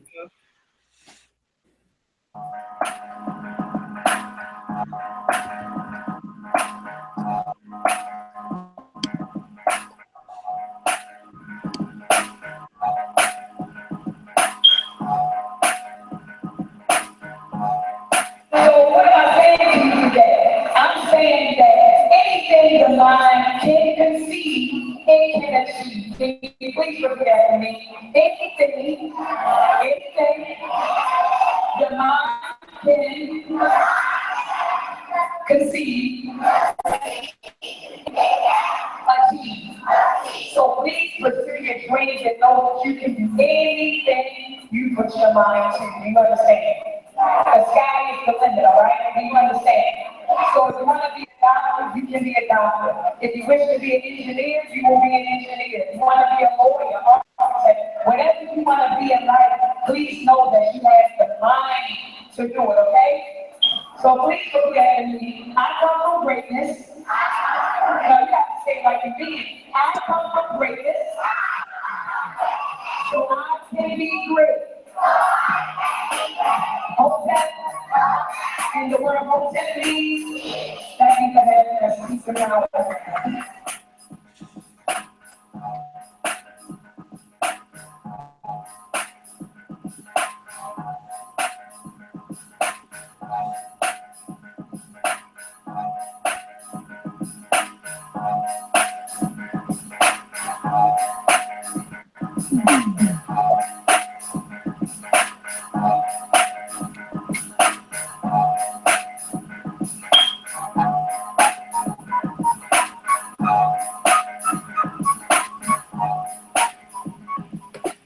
That's nice. So I'm telling you, thank you so much, sis.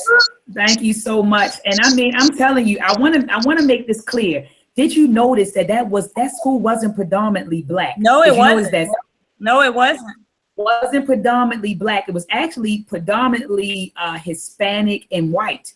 And we were permitted to go in and show these children Meltrek. You know what got them, sis? Exactly. Look at the cover. So a lot of people say, oh my gosh, Dr. Maat has a cartoon, but yet it looks like, I think that Dr. Maat is pushing socialism, right? A lot of people accuse me of that, but what they don't understand is business. And they don't understand my objective. And my objective is to expose every child. That's right. I didn't just say children that are in predominantly Black schools. My objective is to expose every African child to knowledge of self. So if I had to show a cast to achieve my objective, that's what I'm going to do.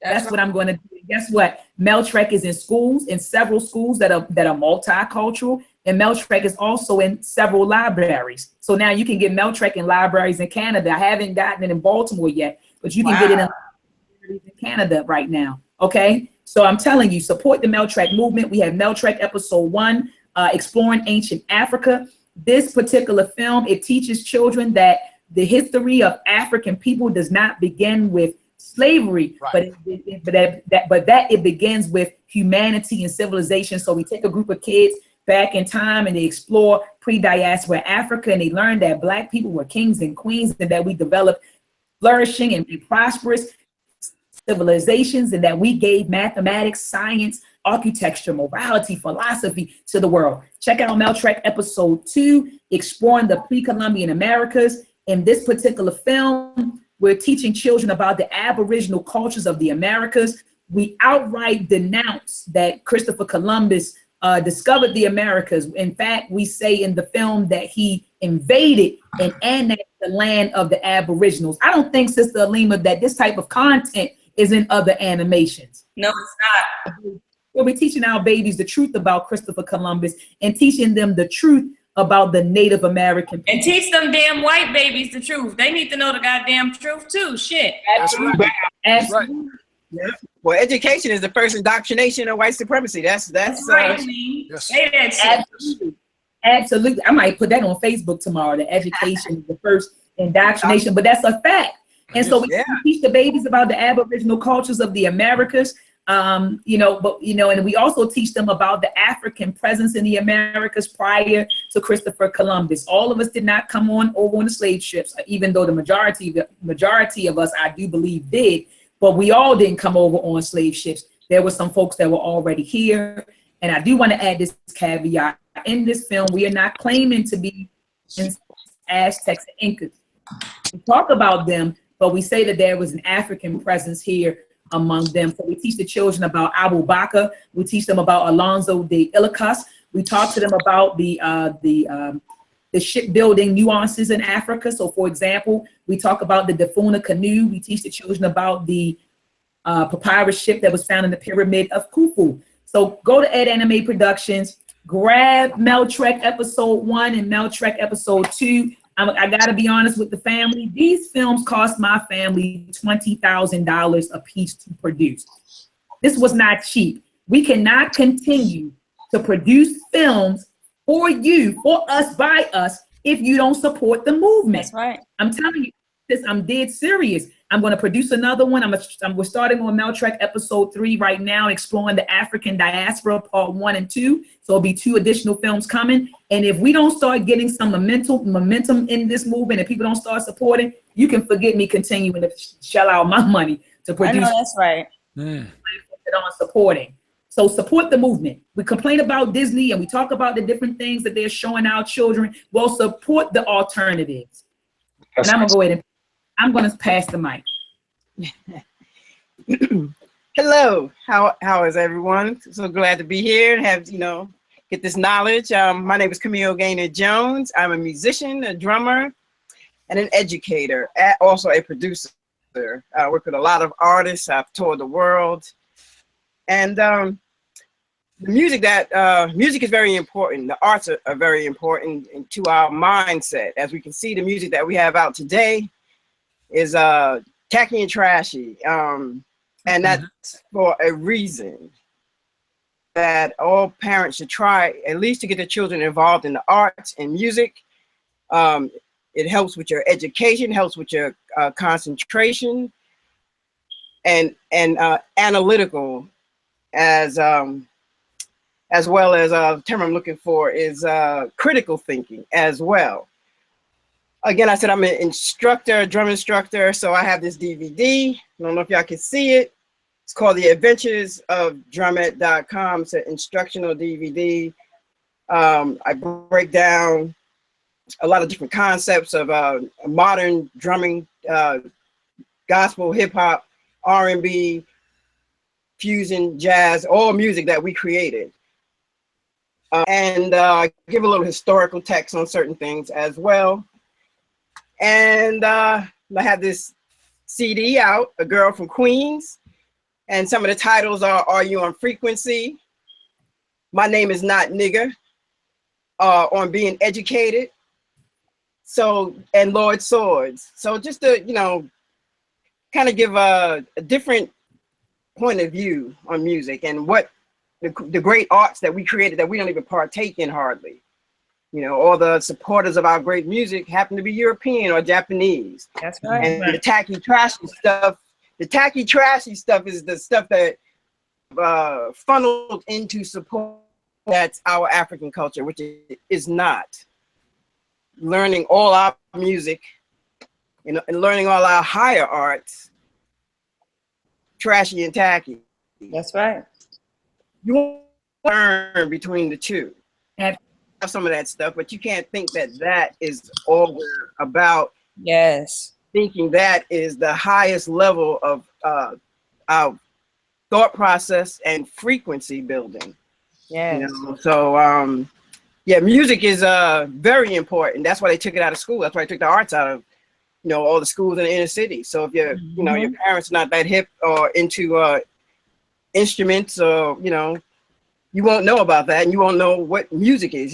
People could tell if an artist was good. People play piano, basics, and they could hear if someone could sing, if someone could play. But nowadays, that's kind of like a lost thing, you know. That's anything right. that they put on TV, they think is great just because it's on TV. So I think that's very important in the thinking process, along with to study politics, because that's also in the music, you know, on a higher level. That's right. So you can find me at www.CamilleGainerJones.com. The Ram Book Club is amazing, and I'm honored to be here every week. Thank you. I love the panel. Yes. Resurgence of the Black Mind. Yes, yes. Sister Camille, we might have to collaborate. You know, I can do the rap, and you could, you know, add the music. Oh, absolutely. Anytime. Anytime people need some tracks. Like I said, I work with a lot of artists from hip hop to jazz.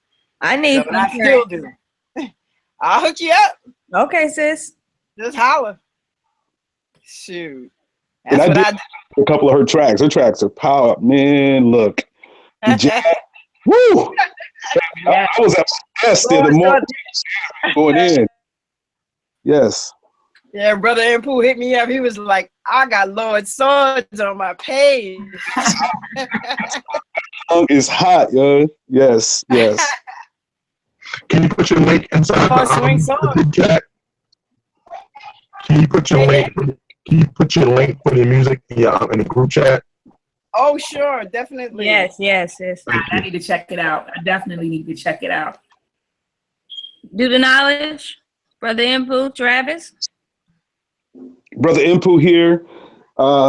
I've grown since I've been on this panel so much. I believe I've grown personally in the knowledge. I love Baba Wilson. And I really don't know how we all connected, but I truly believe this is a divine connection. Absolutely. I really do. A year ago, I found out about Dr. Wilson and just became a student of his. I mean, I was listening to every lecture, and literally I got notebooks, a lecture and write, and then start again, pause and begin to write. And so when this was introduced to me, I was like, I'm meant to be here. And I'm grateful and thankful to Dr. Oya for reaching out and helping a brother out. And what else? Oh, we have a group called Empowering Us, a comedic study group. And we are studying the destruction of Black civilization by our ancestor, Chancellor Williams' powerful group. And we're also, matter of fact, these two brothers came on. We had a good time. Yes. Awesome time. We're starting a mentoring at the age of 10 to 18 young boys. And we want to, and Dr. Oya, I'm going to having required reading or watch how I'm going to implement this, but the Meltrek series for our group, because we have certain books that I'm going to have them read as part of the initiation process. And I'm going to include the Meltrek, and I'm going to purchase it this coming Friday. So I already got it in my budget. Again, I'm just. Brother, I appreciate your support. Yeah, we're going to make it happen. I'm just excited. I really am. And I know we're going to continue to do this. Hopefully, I don't know what book we're going to go to next. I did see you have the Iceman Inheritance.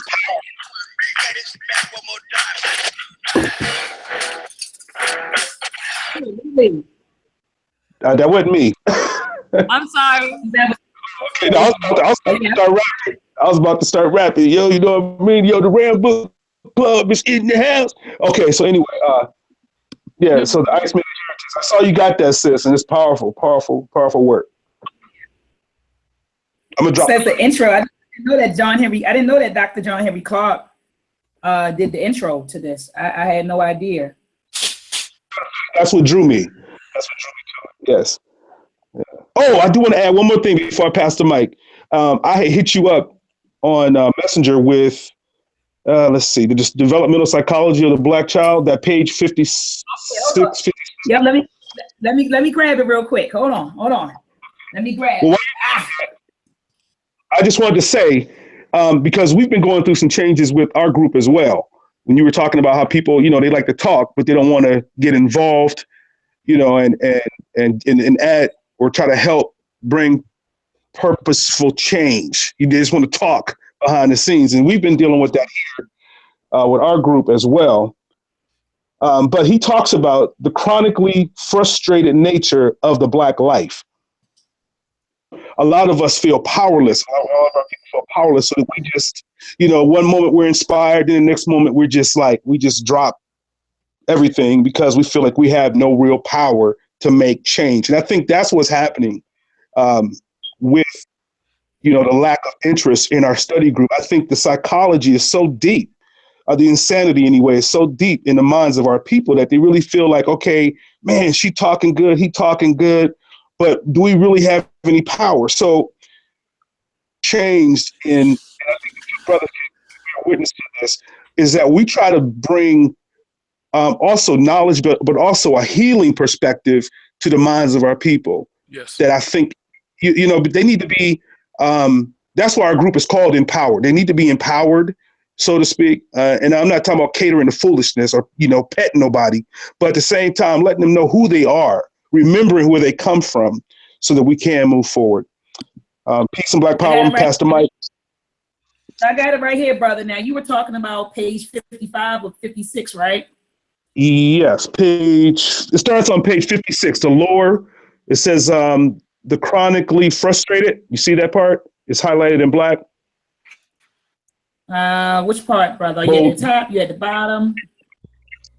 Yep, the chronically frustrated nature of the Black life. Page 56.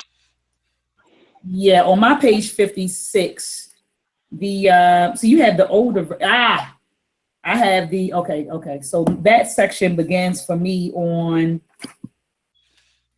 page 60 for me. Okay. Right here. Chronically frustrated nature of Black being, because you have the original. Okay, yeah. So what did you want to point out, brother, on this one? I was just talking about how you were saying earlier how people like to talk, but they don't really come to the table, Absolutely. So I was just saying how that's part of the problem is that people feel powerless. And Dr. Wilson talks about that. I don't know if you see it probably on your page 61. He has a chart. He talks about powerlessness. Oh. Okay. And I think that happens. I know it happens. People feel like they can't, okay, you're talking good, you're sounding good. I see the facts are before me. Yes, this is truth. But do we really have power to make change here and where we are? And we kind of talked about it. That's why we do need to create our own Black think tanks, exclusive of any other groups. And I'm for that. They can call me a segregationist if you want to, but I think we need to create our own Black think tanks. And I think that's indigenous of the African spirit anyway. Where we, like Dr. Baba Wilson was saying, we don't have preacher or somebody else that tries to come in. We even have to. Yes. But go ahead. Breaking up. Is it me? Yes, you. It's you, sis, because I can hear him. Yeah, I can hear him. Trying to figure out. Okay, because it's raining in Baltimore, or was earlier, so it's raining in New York. Go ahead, brother. I'm gonna start. I can go forever. Go ahead. I'm gonna pass the mic, but I just wanted to drop. I hope I dropped something that was helpful. Absolutely, and brother, that's my I'm in it. I'm on page 190. I'm in it. I got about 80 more pages to knock out before I finish this, but I'm in it. I'm right in there with you.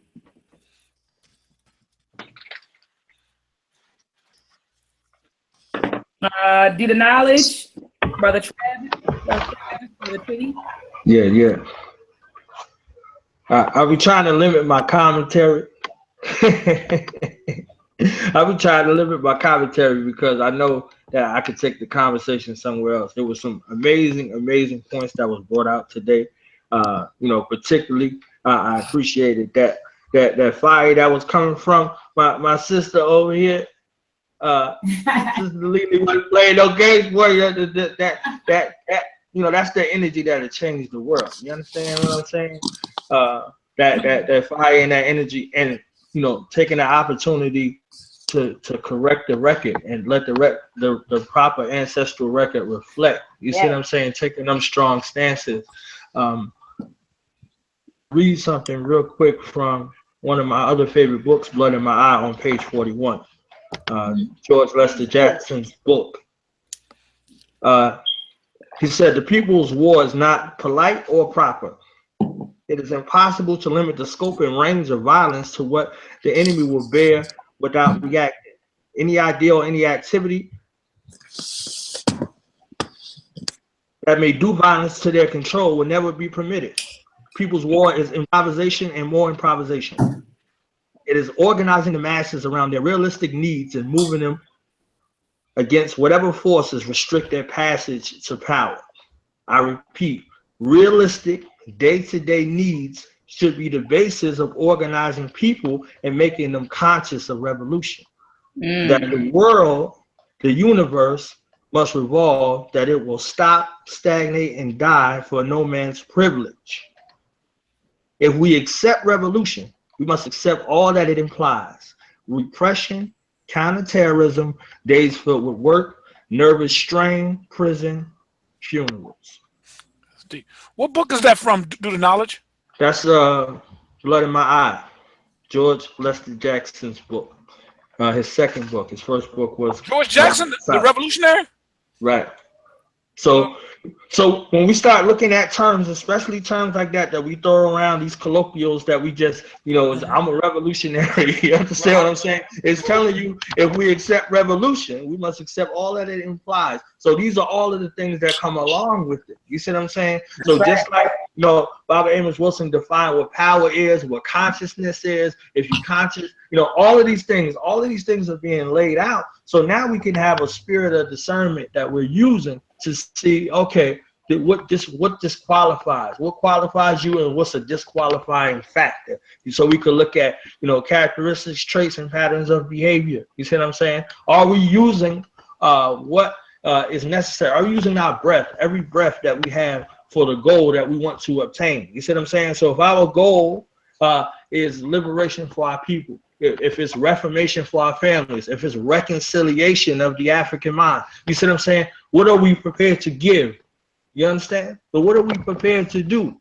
You know, so like looking at this, and he was saying about organizing around realistic day-to-day needs. You see what I'm saying? What are we producing to, you know, propel that forward to meet those needs? You see what I'm saying? We have products like, you know, Dr. Maat has with Meltrek. You see what I'm saying? We have to create things that, you know, ensure a way for a future. You see what I'm saying? So us to be able to meet those needs and organize around those foundational things. You see what I'm saying? So again, you know, for these revolutionaries that's listening, if we accept revolution, we accept all of that it implies. You see what I'm saying? Repression, counterterrorism. So that means that if it's repression, that means oppression exists. If it's counterterrorism, that means that terrorism exists. That days filled with work, nervous strain, prison, and funerals. Are we prepared for all of those things? Whether we prepare for them or not, they're happening. You see what I'm saying? So we really have to, you know, get into that mind frame of bringing things back to, you know, their foundation and to their core. You see what I'm saying? With this resurgence of the African mind, we have to be dealing with these things that are immediate. You see what I'm saying? They're immediate to be able to, you know, sustain them long term. You know, what's the question for tomorrow? You know, what's our plan, you know, for, you know, to remove ourselves from this interdependency upon our enemy. You see what I'm saying? If we revolutionaries, this is what we're supposed to be revolutionizing. Dr. Maat asked that question. You see what I'm saying? This is what we're supposed to be revolutionizing. You see? So now I just wanted to say that, you know, real quick, from, you know, one of those manuals that we got. Our ancestors left us so many jewels. You see what I'm saying? Like we're just coming to this book. Like we don't have to reinvent the wheel. We don't have to do anything new. We can follow this blueprint. You see what I'm saying? We can follow this blueprint that was laid out. So these gifts that will give these contributions coming out. You see what I'm saying? These sisters and brothers are making amazing, amazing things. Look for them, find them, celebrate them, promote them, support them. You see what I'm saying? I should never even hear a thought of my sister, Dr. Maat, talking about we're not gonna make no more Meltrek because we ain't getting no more support. You understand what I'm saying? Like I understand your frustration and your pain. You see what I'm saying? So we gotta find some markets. She has a tool that could be marketed to children all over the planet. We got to find them children all over the planet. She knows what to do with that money when she get it. You understand what I'm saying? So we got to get out of these markets and stop being in these markets where we said we working, you know, for these people. We can. Jay-Z said something that was crazy. I don't do a lot of Jay-Z no more, but he said I can't help the poor if I'm one of them. You understand what I'm saying? So if Dr. Maat's able to flourish and able to grow, sister Lily Lapoete is able to grow, able to flourish, they know what to do with that, you know, with those funds that they receive. So now we can start implementing. You see what I'm saying? Now we can start implementing. Now we can start international trade. Now we can start with our movements towards repatriation, you know, and all of these things that's going on. You see, so our goals, aims, and objectives, we have to, you know, work from the daily on the way out, beginning with the end in mind. If this is our goal, how are we working backwards towards it? What are our benchmarks? You see what I'm saying? And who among us is qualified to even be involved in the work? That's right. Who is everybody can do it? Who's qualified? So when you start looking at these terms and what they mean, these are, you know, discerning characteristics. Not him, not her, not them. You understand what I'm saying? It's like boom, and you giving gratitude to the answer for revealing that to me. Like I ain't never got to worry about that again. You know what I'm saying? And keep on going. You see what I'm saying? Because the work is too important. Because if Dr. Maat stopped coming out with Meltrek, who's next? You see what I'm saying? And we can't use alternative anymore. If we're serious about what we're doing, we cannot use the word alternative anymore. It's primary. You see what I'm saying? There should be nothing else. There should be nothing else. You see, where else would you be spending your, you know, where else should you be giving your money, your time, your resources, your attention if you're about liberation? We still hear people talking about, you know, music, even with all these, you know, brothers and sisters that's talented, that's coming out with this content that's strictly for us. We still hear them talking about Cardi B and all these other people. You see what I'm saying? They shouldn't even. Dr. Bobby Eugene Wright said, these people who work against us should not receive an audience. That's right. If they're working against our interests and goals, and if our goals is to unite, we out here, you see, and working arduously, we should already be identifying these people, and they no longer need any type of support. They don't need no audience. I'm not making no video about what Waka Flocka got to say. I got nothing to say about that. You understand what I'm saying? I don't care what he called himself. He just told me he not with me. Right. You see what I'm saying? We African. He just told me he ain't with me. I don't need to talk about it. I don't need to tell nobody about it. You see what I'm saying? So I'm going to spend my time with those people that I love. You understand? With these African people that I love. With this resurgence of the African mind. I'm going to be there when they're making this decision and say, okay, I want to look within. What do I need to do? Boom, get this mail track. Boom, get these books. Get these books. You see what I'm saying? So continue to move the conversation forward and stop allowing these distractors to come in. We act as if Houston is not in turmoil still. Like the places down in Florida is still not in turmoil. We just go into like whatever switches the channel, and we no longer looking at these problems where we can affect change. Absolutely. You see what I'm saying? Yeah. So I know I had a little something to go, but it's just a feeling in regards to this is a time for defining. Dr. Amos Wilson always starts off defining a term. We are in defining times of what we will accept and what we will no longer accept. You see what I'm saying? So y'all can catch me every day of the week on Do Knowledge Radio, www.doknowledgeradio.com, blogtalkradio.com/Do Knowledge Radio. Also, y'all can subscribe to this channel on YouTube, Do Knowledge Radio on YouTube, and our hub site, e-commerce site, www.doknowledgeuniversity.com. Thank you. Much respect to you, brother.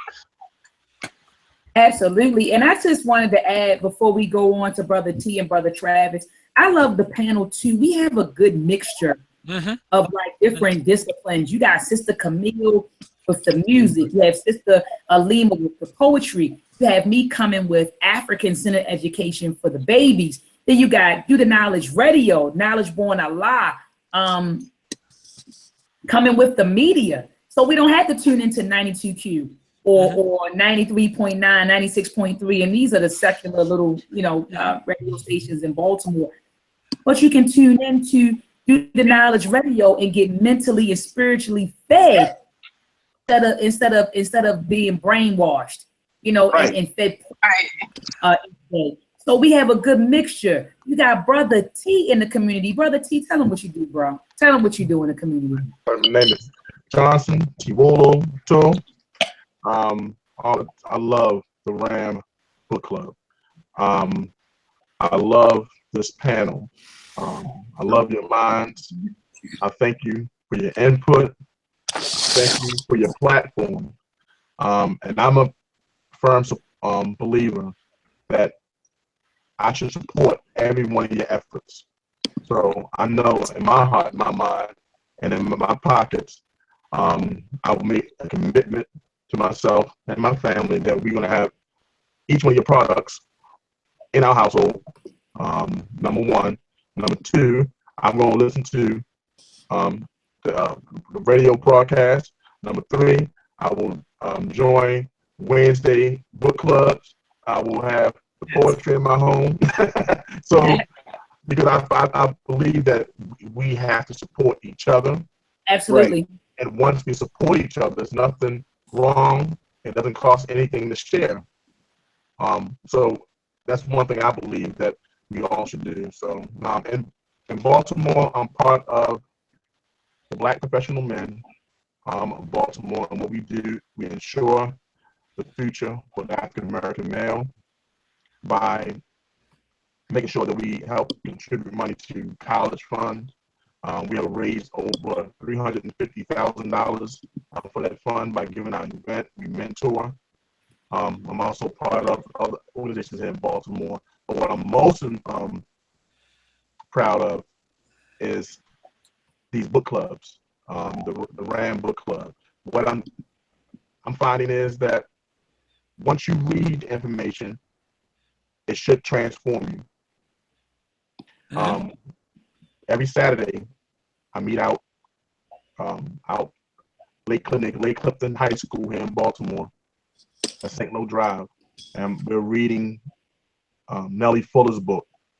And what we're doing with that book is taking information, understanding that we are victims of white supremacy, and we are prisoners of war, and we have to do something to combat that.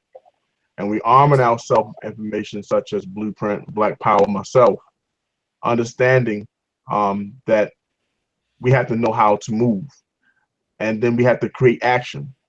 So every Saturday we meet from 9 to 12, or sometimes really 9 to 11, but we say to 12, and we talk about Nellie Fuller's work and how we can actively do some things for ourselves independently and also for our community.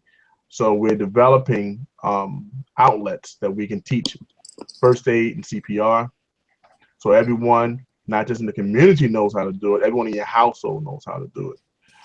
We also want to make sure that we know how to deal with a situation if we meet with any type of disaster, such as your energy is out. So we want to learn how to make solar generators. We want to also learn how to stock food. I know me and Dr.maat have been talking about this as well. Like, how do we stock our homes when disaster hits? Are we ready? That's right. Who's part of your care unit? So all I'm doing is taking this information that I'm learning in these great literatures and try to use it, try to implement it, and look at things realistically. As we was talking on Wednesday with the book club, talking about Ancestor Chancellor Will book, we were talking about how does it really look about the plans that we have, we want to put in place. How does it look? How can we put it to action? Because they laid out the plan, as we read today. Barbara Wilson put out a 14-point plan. How does it look when we start implementing it? And what can we do today? So every day we should wake up thinking, what problem am I solving today? And that's just how I feel. That's my commitment to myself, to my family, and to our movement. So once again, Johnson Toe, thank you for allowing me to be part of this panel. I love you all, and I appreciate this book club.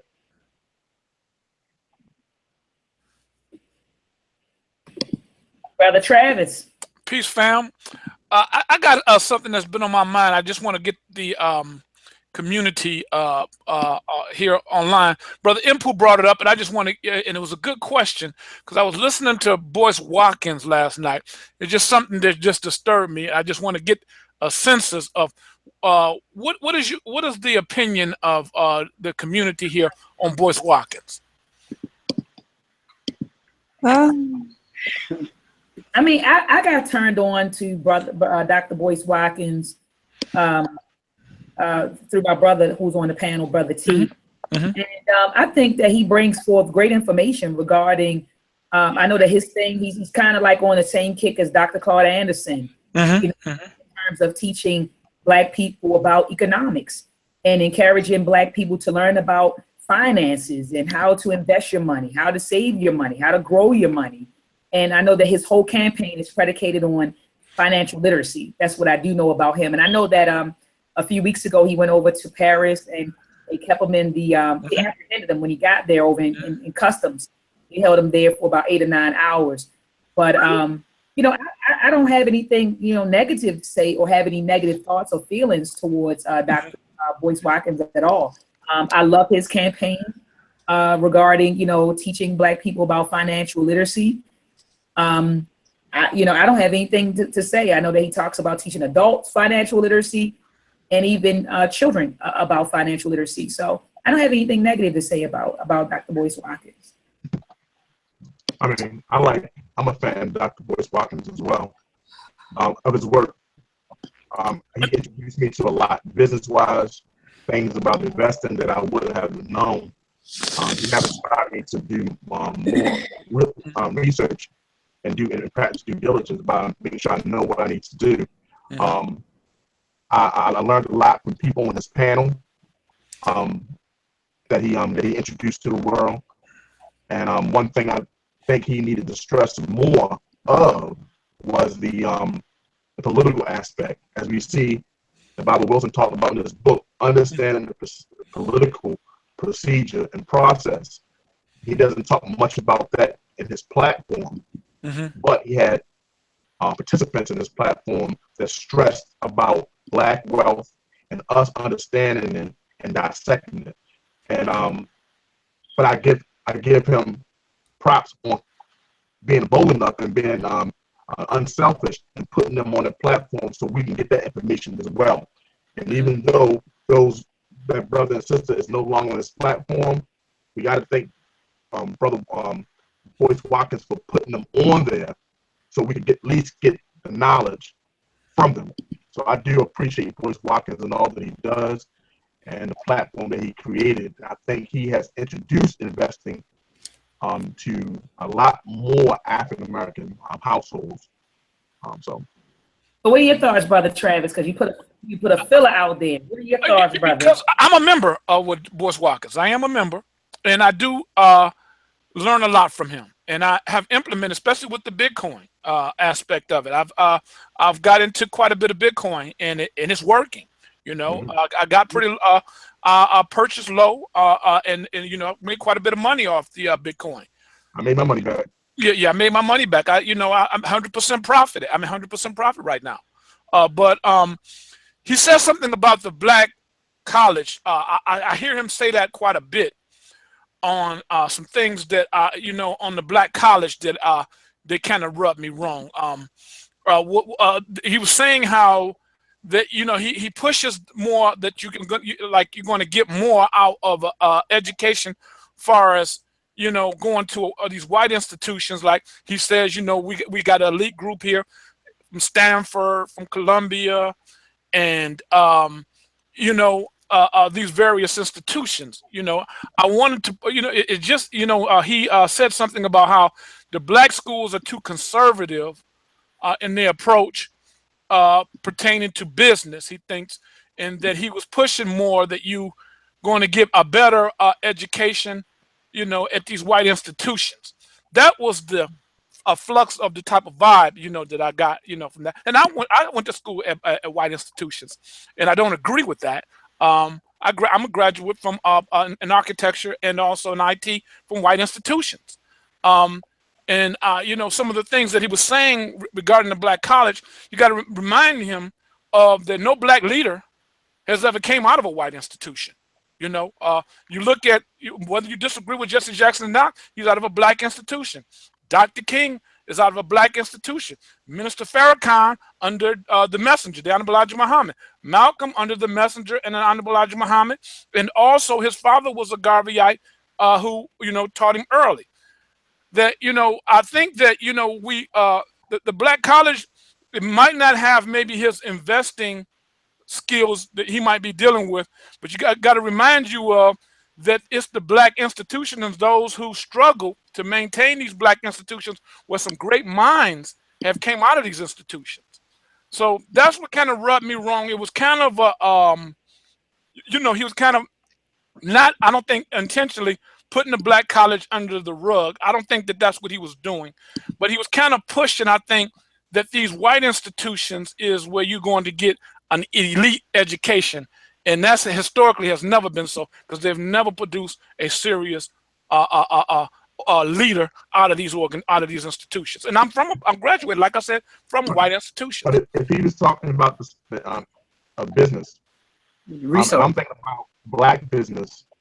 I'm thinking about Morgan State. When they had with Earl Graves, if I'm not mistaken. Earl G. Graves.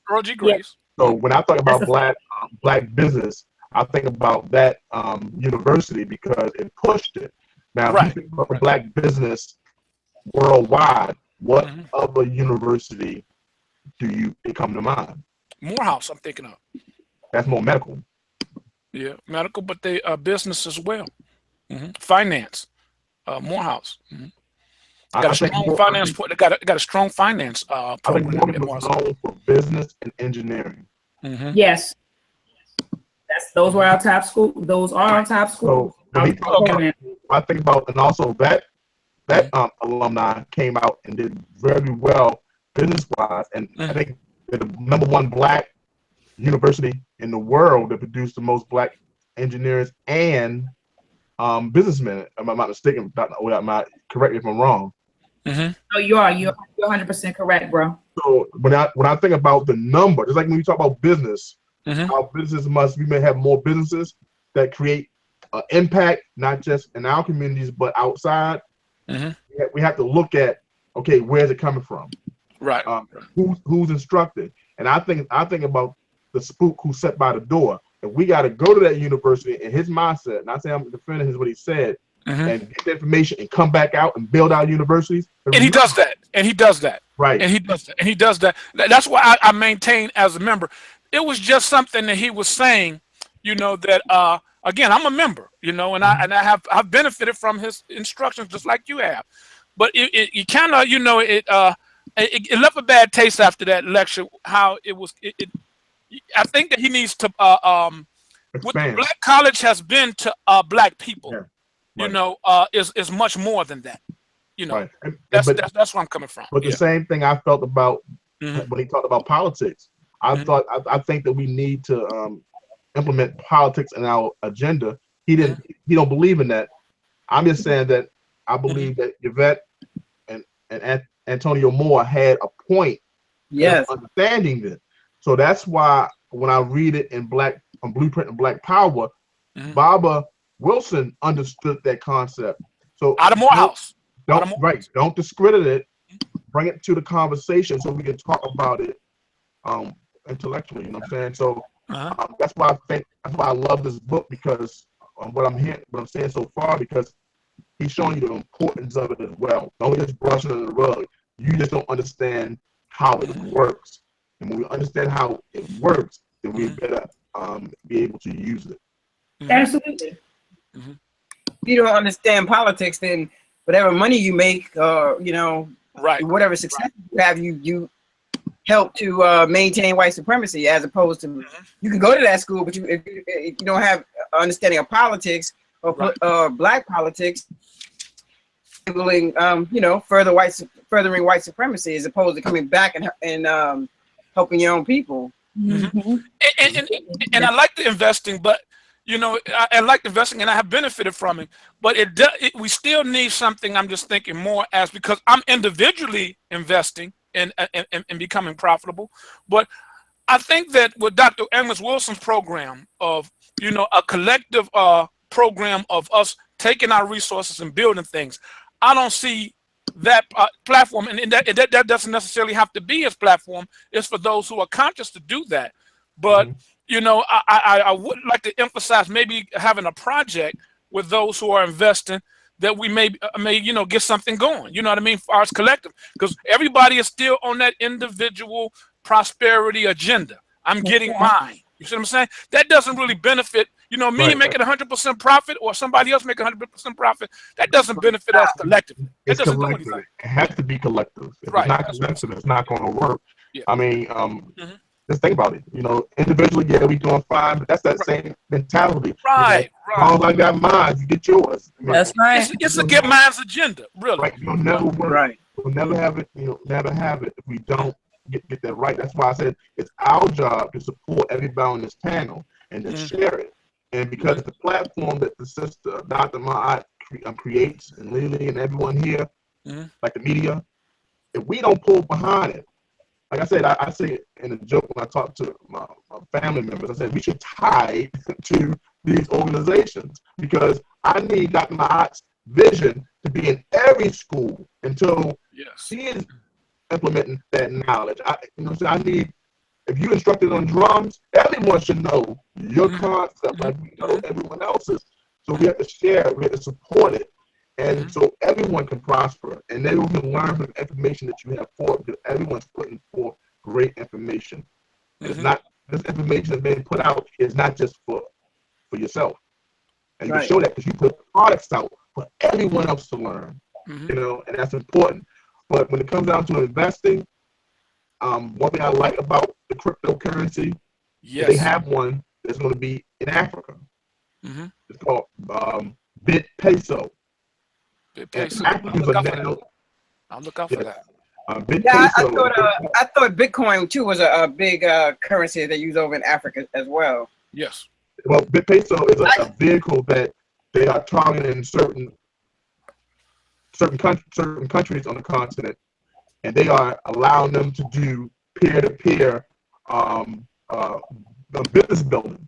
Mm-hmm. So I know we was talking about how could we get into doing business with our brothers and sisters on the continent. Well, it's just one sure way without government and without big banks interfering. So I just think it's something that we should study, because it's one way that we definitely create that currency and to build what Brother Travis was saying. Right. Because I think Bitcoin was up, what, 6,000 this week? Up to 6,000 last week. It's struggling with that now, but they say Bitcoin can get to $25,000, $10,000 easily in 2018. At the close of the at the close of the stock market Friday, yeah. So I mean, I see 60 people didn't think it. Remember, it was $15 when it first came out. Around that, now you're talking about $6,000. The cryptocurrency is where it's at when it comes down to that intangible coin that you can't put in your pocket or touch. But we got to learn it, because anyone can do it. Mining is just like what Dr. Maat is doing, Jalen, right? Coding.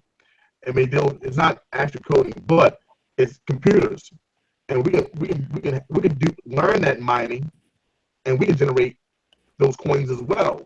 So it's nothing that we can't do. It's nothing we can't be a part of. It's just that we have to learn about it and implement it. Mm-hmm. Yeah, cryptocurrency. And I got my wife into it. We got a little apps on our phone. We just start off small.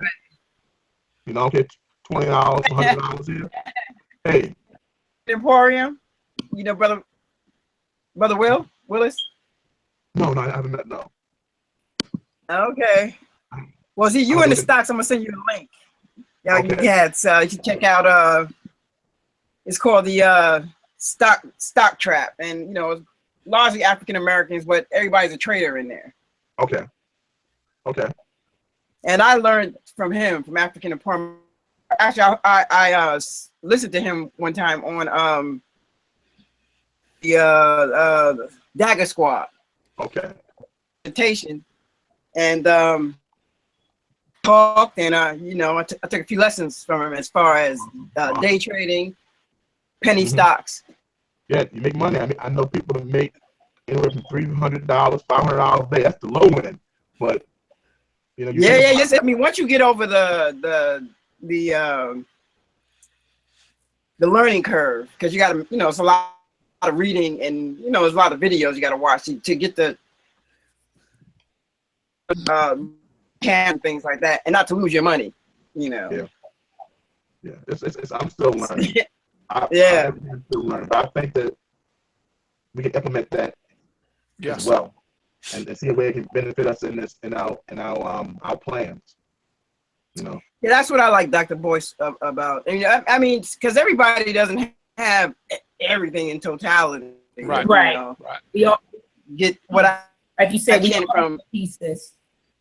Yeah, I just like to me, that's his strong point. Right. And that's how and I just deal with it from there. And it works. The things that he's had me implement in his lessons have worked, Right. They have. Well, yeah, that brother I just told you about, he studied with Dr. Boyce too. And he be killing the game. Woo! Every day. He always post all his games, so it's like crazy. And see, because he corrected something in my trading early on, trying to pick the right time to get in stock, as opposed to holding on to stock, because historically stocks do grow. And I just, more my long-term strategy is to get into good companies and be more of a long-term, as opposed to trying to be, like a day trader or a, weekly trader. Holding on to stocks a lot longer and getting into good, solid companies. He's right there. You know, you can't necessarily pick, you know, the perfect timing to get into a stock trade. He's right. But right, yeah. Well, you got to read the indicators. You know, especially if you're gonna, you can get in. You can make a bunch of money in a half an hour. Yeah. But what Boyce right? But what Boyce Walker said is that they don't tell you of the major losses with these day traders. They tell you the winners. Oh, yeah, they tell you the winners, but they don't tell you the losers. Yeah. Oh yeah. I mean. Hey, you can lose, you know, it is because they're very volatile. So that's right. There you go. Your entrance and exit has to be, you know, impeccable. Oh, you're right. That's right. Yeah, but it'd be important for us to if we can build the same thing in our you like, oh, back up. Yeah. He has. He's a great teacher. I have to give him his due there. You know, far as with investing, you know, he's a great teacher.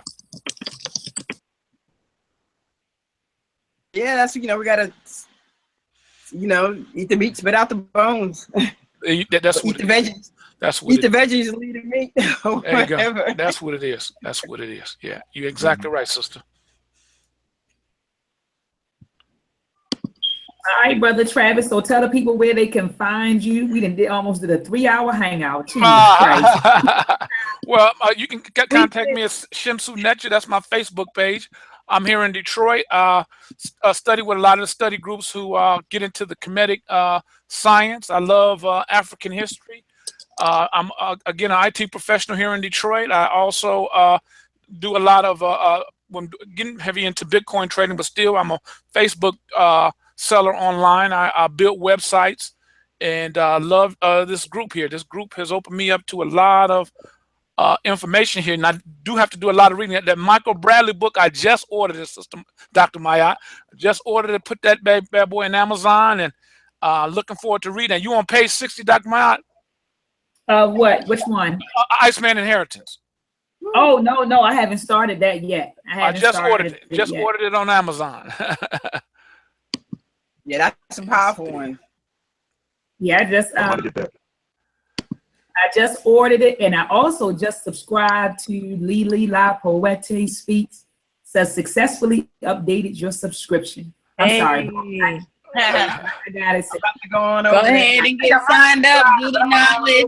Mr. Camille, I just subscribed to yours. Do the knowledge. Your link was not working. I tried to subscribe to yours. Email says, Alafia, welcome you. Subscribe to our site. Please confirm your subscription to the list followers by clicking the link. So I did that. I thought I did that. Oh yeah, I did, in the box popped up. Okay, you have subscribed to followers. Yep, we've added you to our email list. You'll hear from us shortly. Dr. Maya, how's your architectural program? I was thinking about a master's degree. I was looking at different graduate schools. How's your architectural program at Morgan? What I'm hearing is phenomenal. They built a brand new building over there, and you know, and dumped a lot of money into the program. So, I'm hearing that it's phenomenal. So I can check more into it for you and see what the faculty has to say about that. But I heard that it's a pretty good program. Yeah, I'm gonna come down there and visit their program and me talk to some professors down there. Definitely plan on getting down there. Hey, when you come in, let me know, brother, so we can connect and hang out. That'll be nice. I'll definitely do that. Let me know. But all right, let's wrap it up. It's 9:47. I need to still read. I have my look. I want to show y'all something. Hold on, let me get up. Show you something really fast.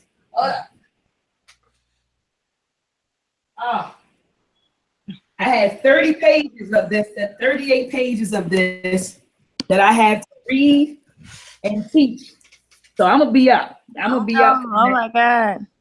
Yeah, I'm gonna be in for the next probably like 2 hours, reading this chapter in wireless communications and summarizing it for my students.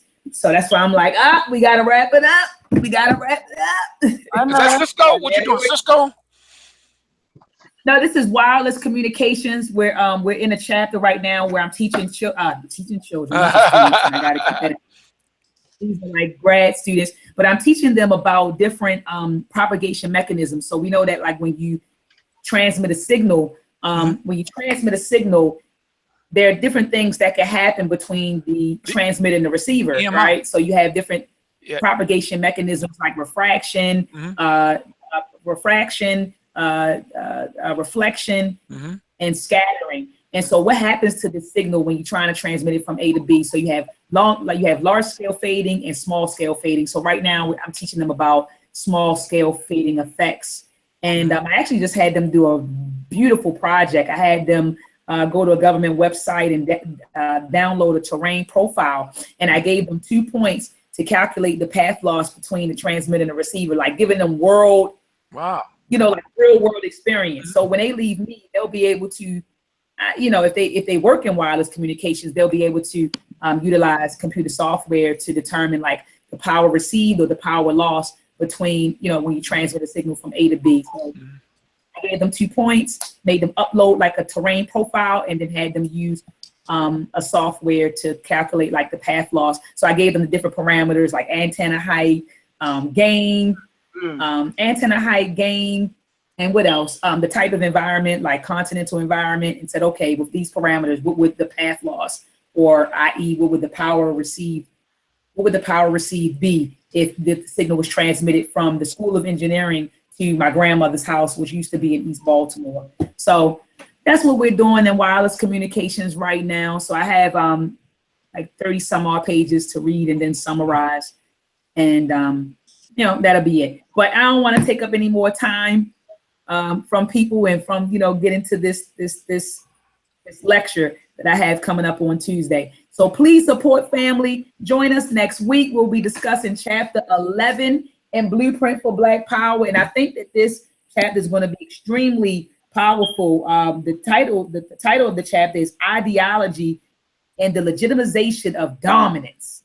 Ideology and the legitimization of dominance. This is going to be a very, very powerful chapter where we talk about ideologies and how ideologies control people's behavior. Yeah. So we'll be talking about that. We'll be talking about the ideology process, and then look at this, my favorite, media. And the ideology process. So we'll be talking about media and the ideology process, the ideological process of African-centered opposition, the lack of an Afrocentric ideology network, the black media, white media, and blackface.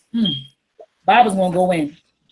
Bob is going to go in. The black bourgeois, the black political establishment alliance against African liberation. So he's going to go in next week. So I'm looking forward to this chapter. I know y'all going to have to keep me on a tight leash with this one. Right? y'all know y'all gonna have to be like, all right, brother Knowledge, all right, you know what I'm saying? We want to get to the second page. I know you're still on the first page. So I'm gonna need y'all to keep me, you start talking about black media and all that, Black media, white media, and blackface. That's what I be talking about. But that's real. I mean, that's so real when you think about like the different magazines from Essence, Essence magazines, when you think about, like it really, a lot of those black, you know what, y'all, let's stop, because we're gonna start stop. Because he gonna mention Tony Brown. I'm like, I thought Tony Brown was the man. I don't think Dr. Amos Wilson was impressed with Tony Brown in that chapter. I read a little bit of it. You're already in. I gotta catch up. Tony Brown voted for Trump. Yeah, he's a Republican. Tony Brown's a Republican. Yeah, he voted for Trump. I used to watch Tony Brown years ago on the PBS channel. Yep, me too. Yeah, he's a Republican. So we Tony Brown Journal. Yep.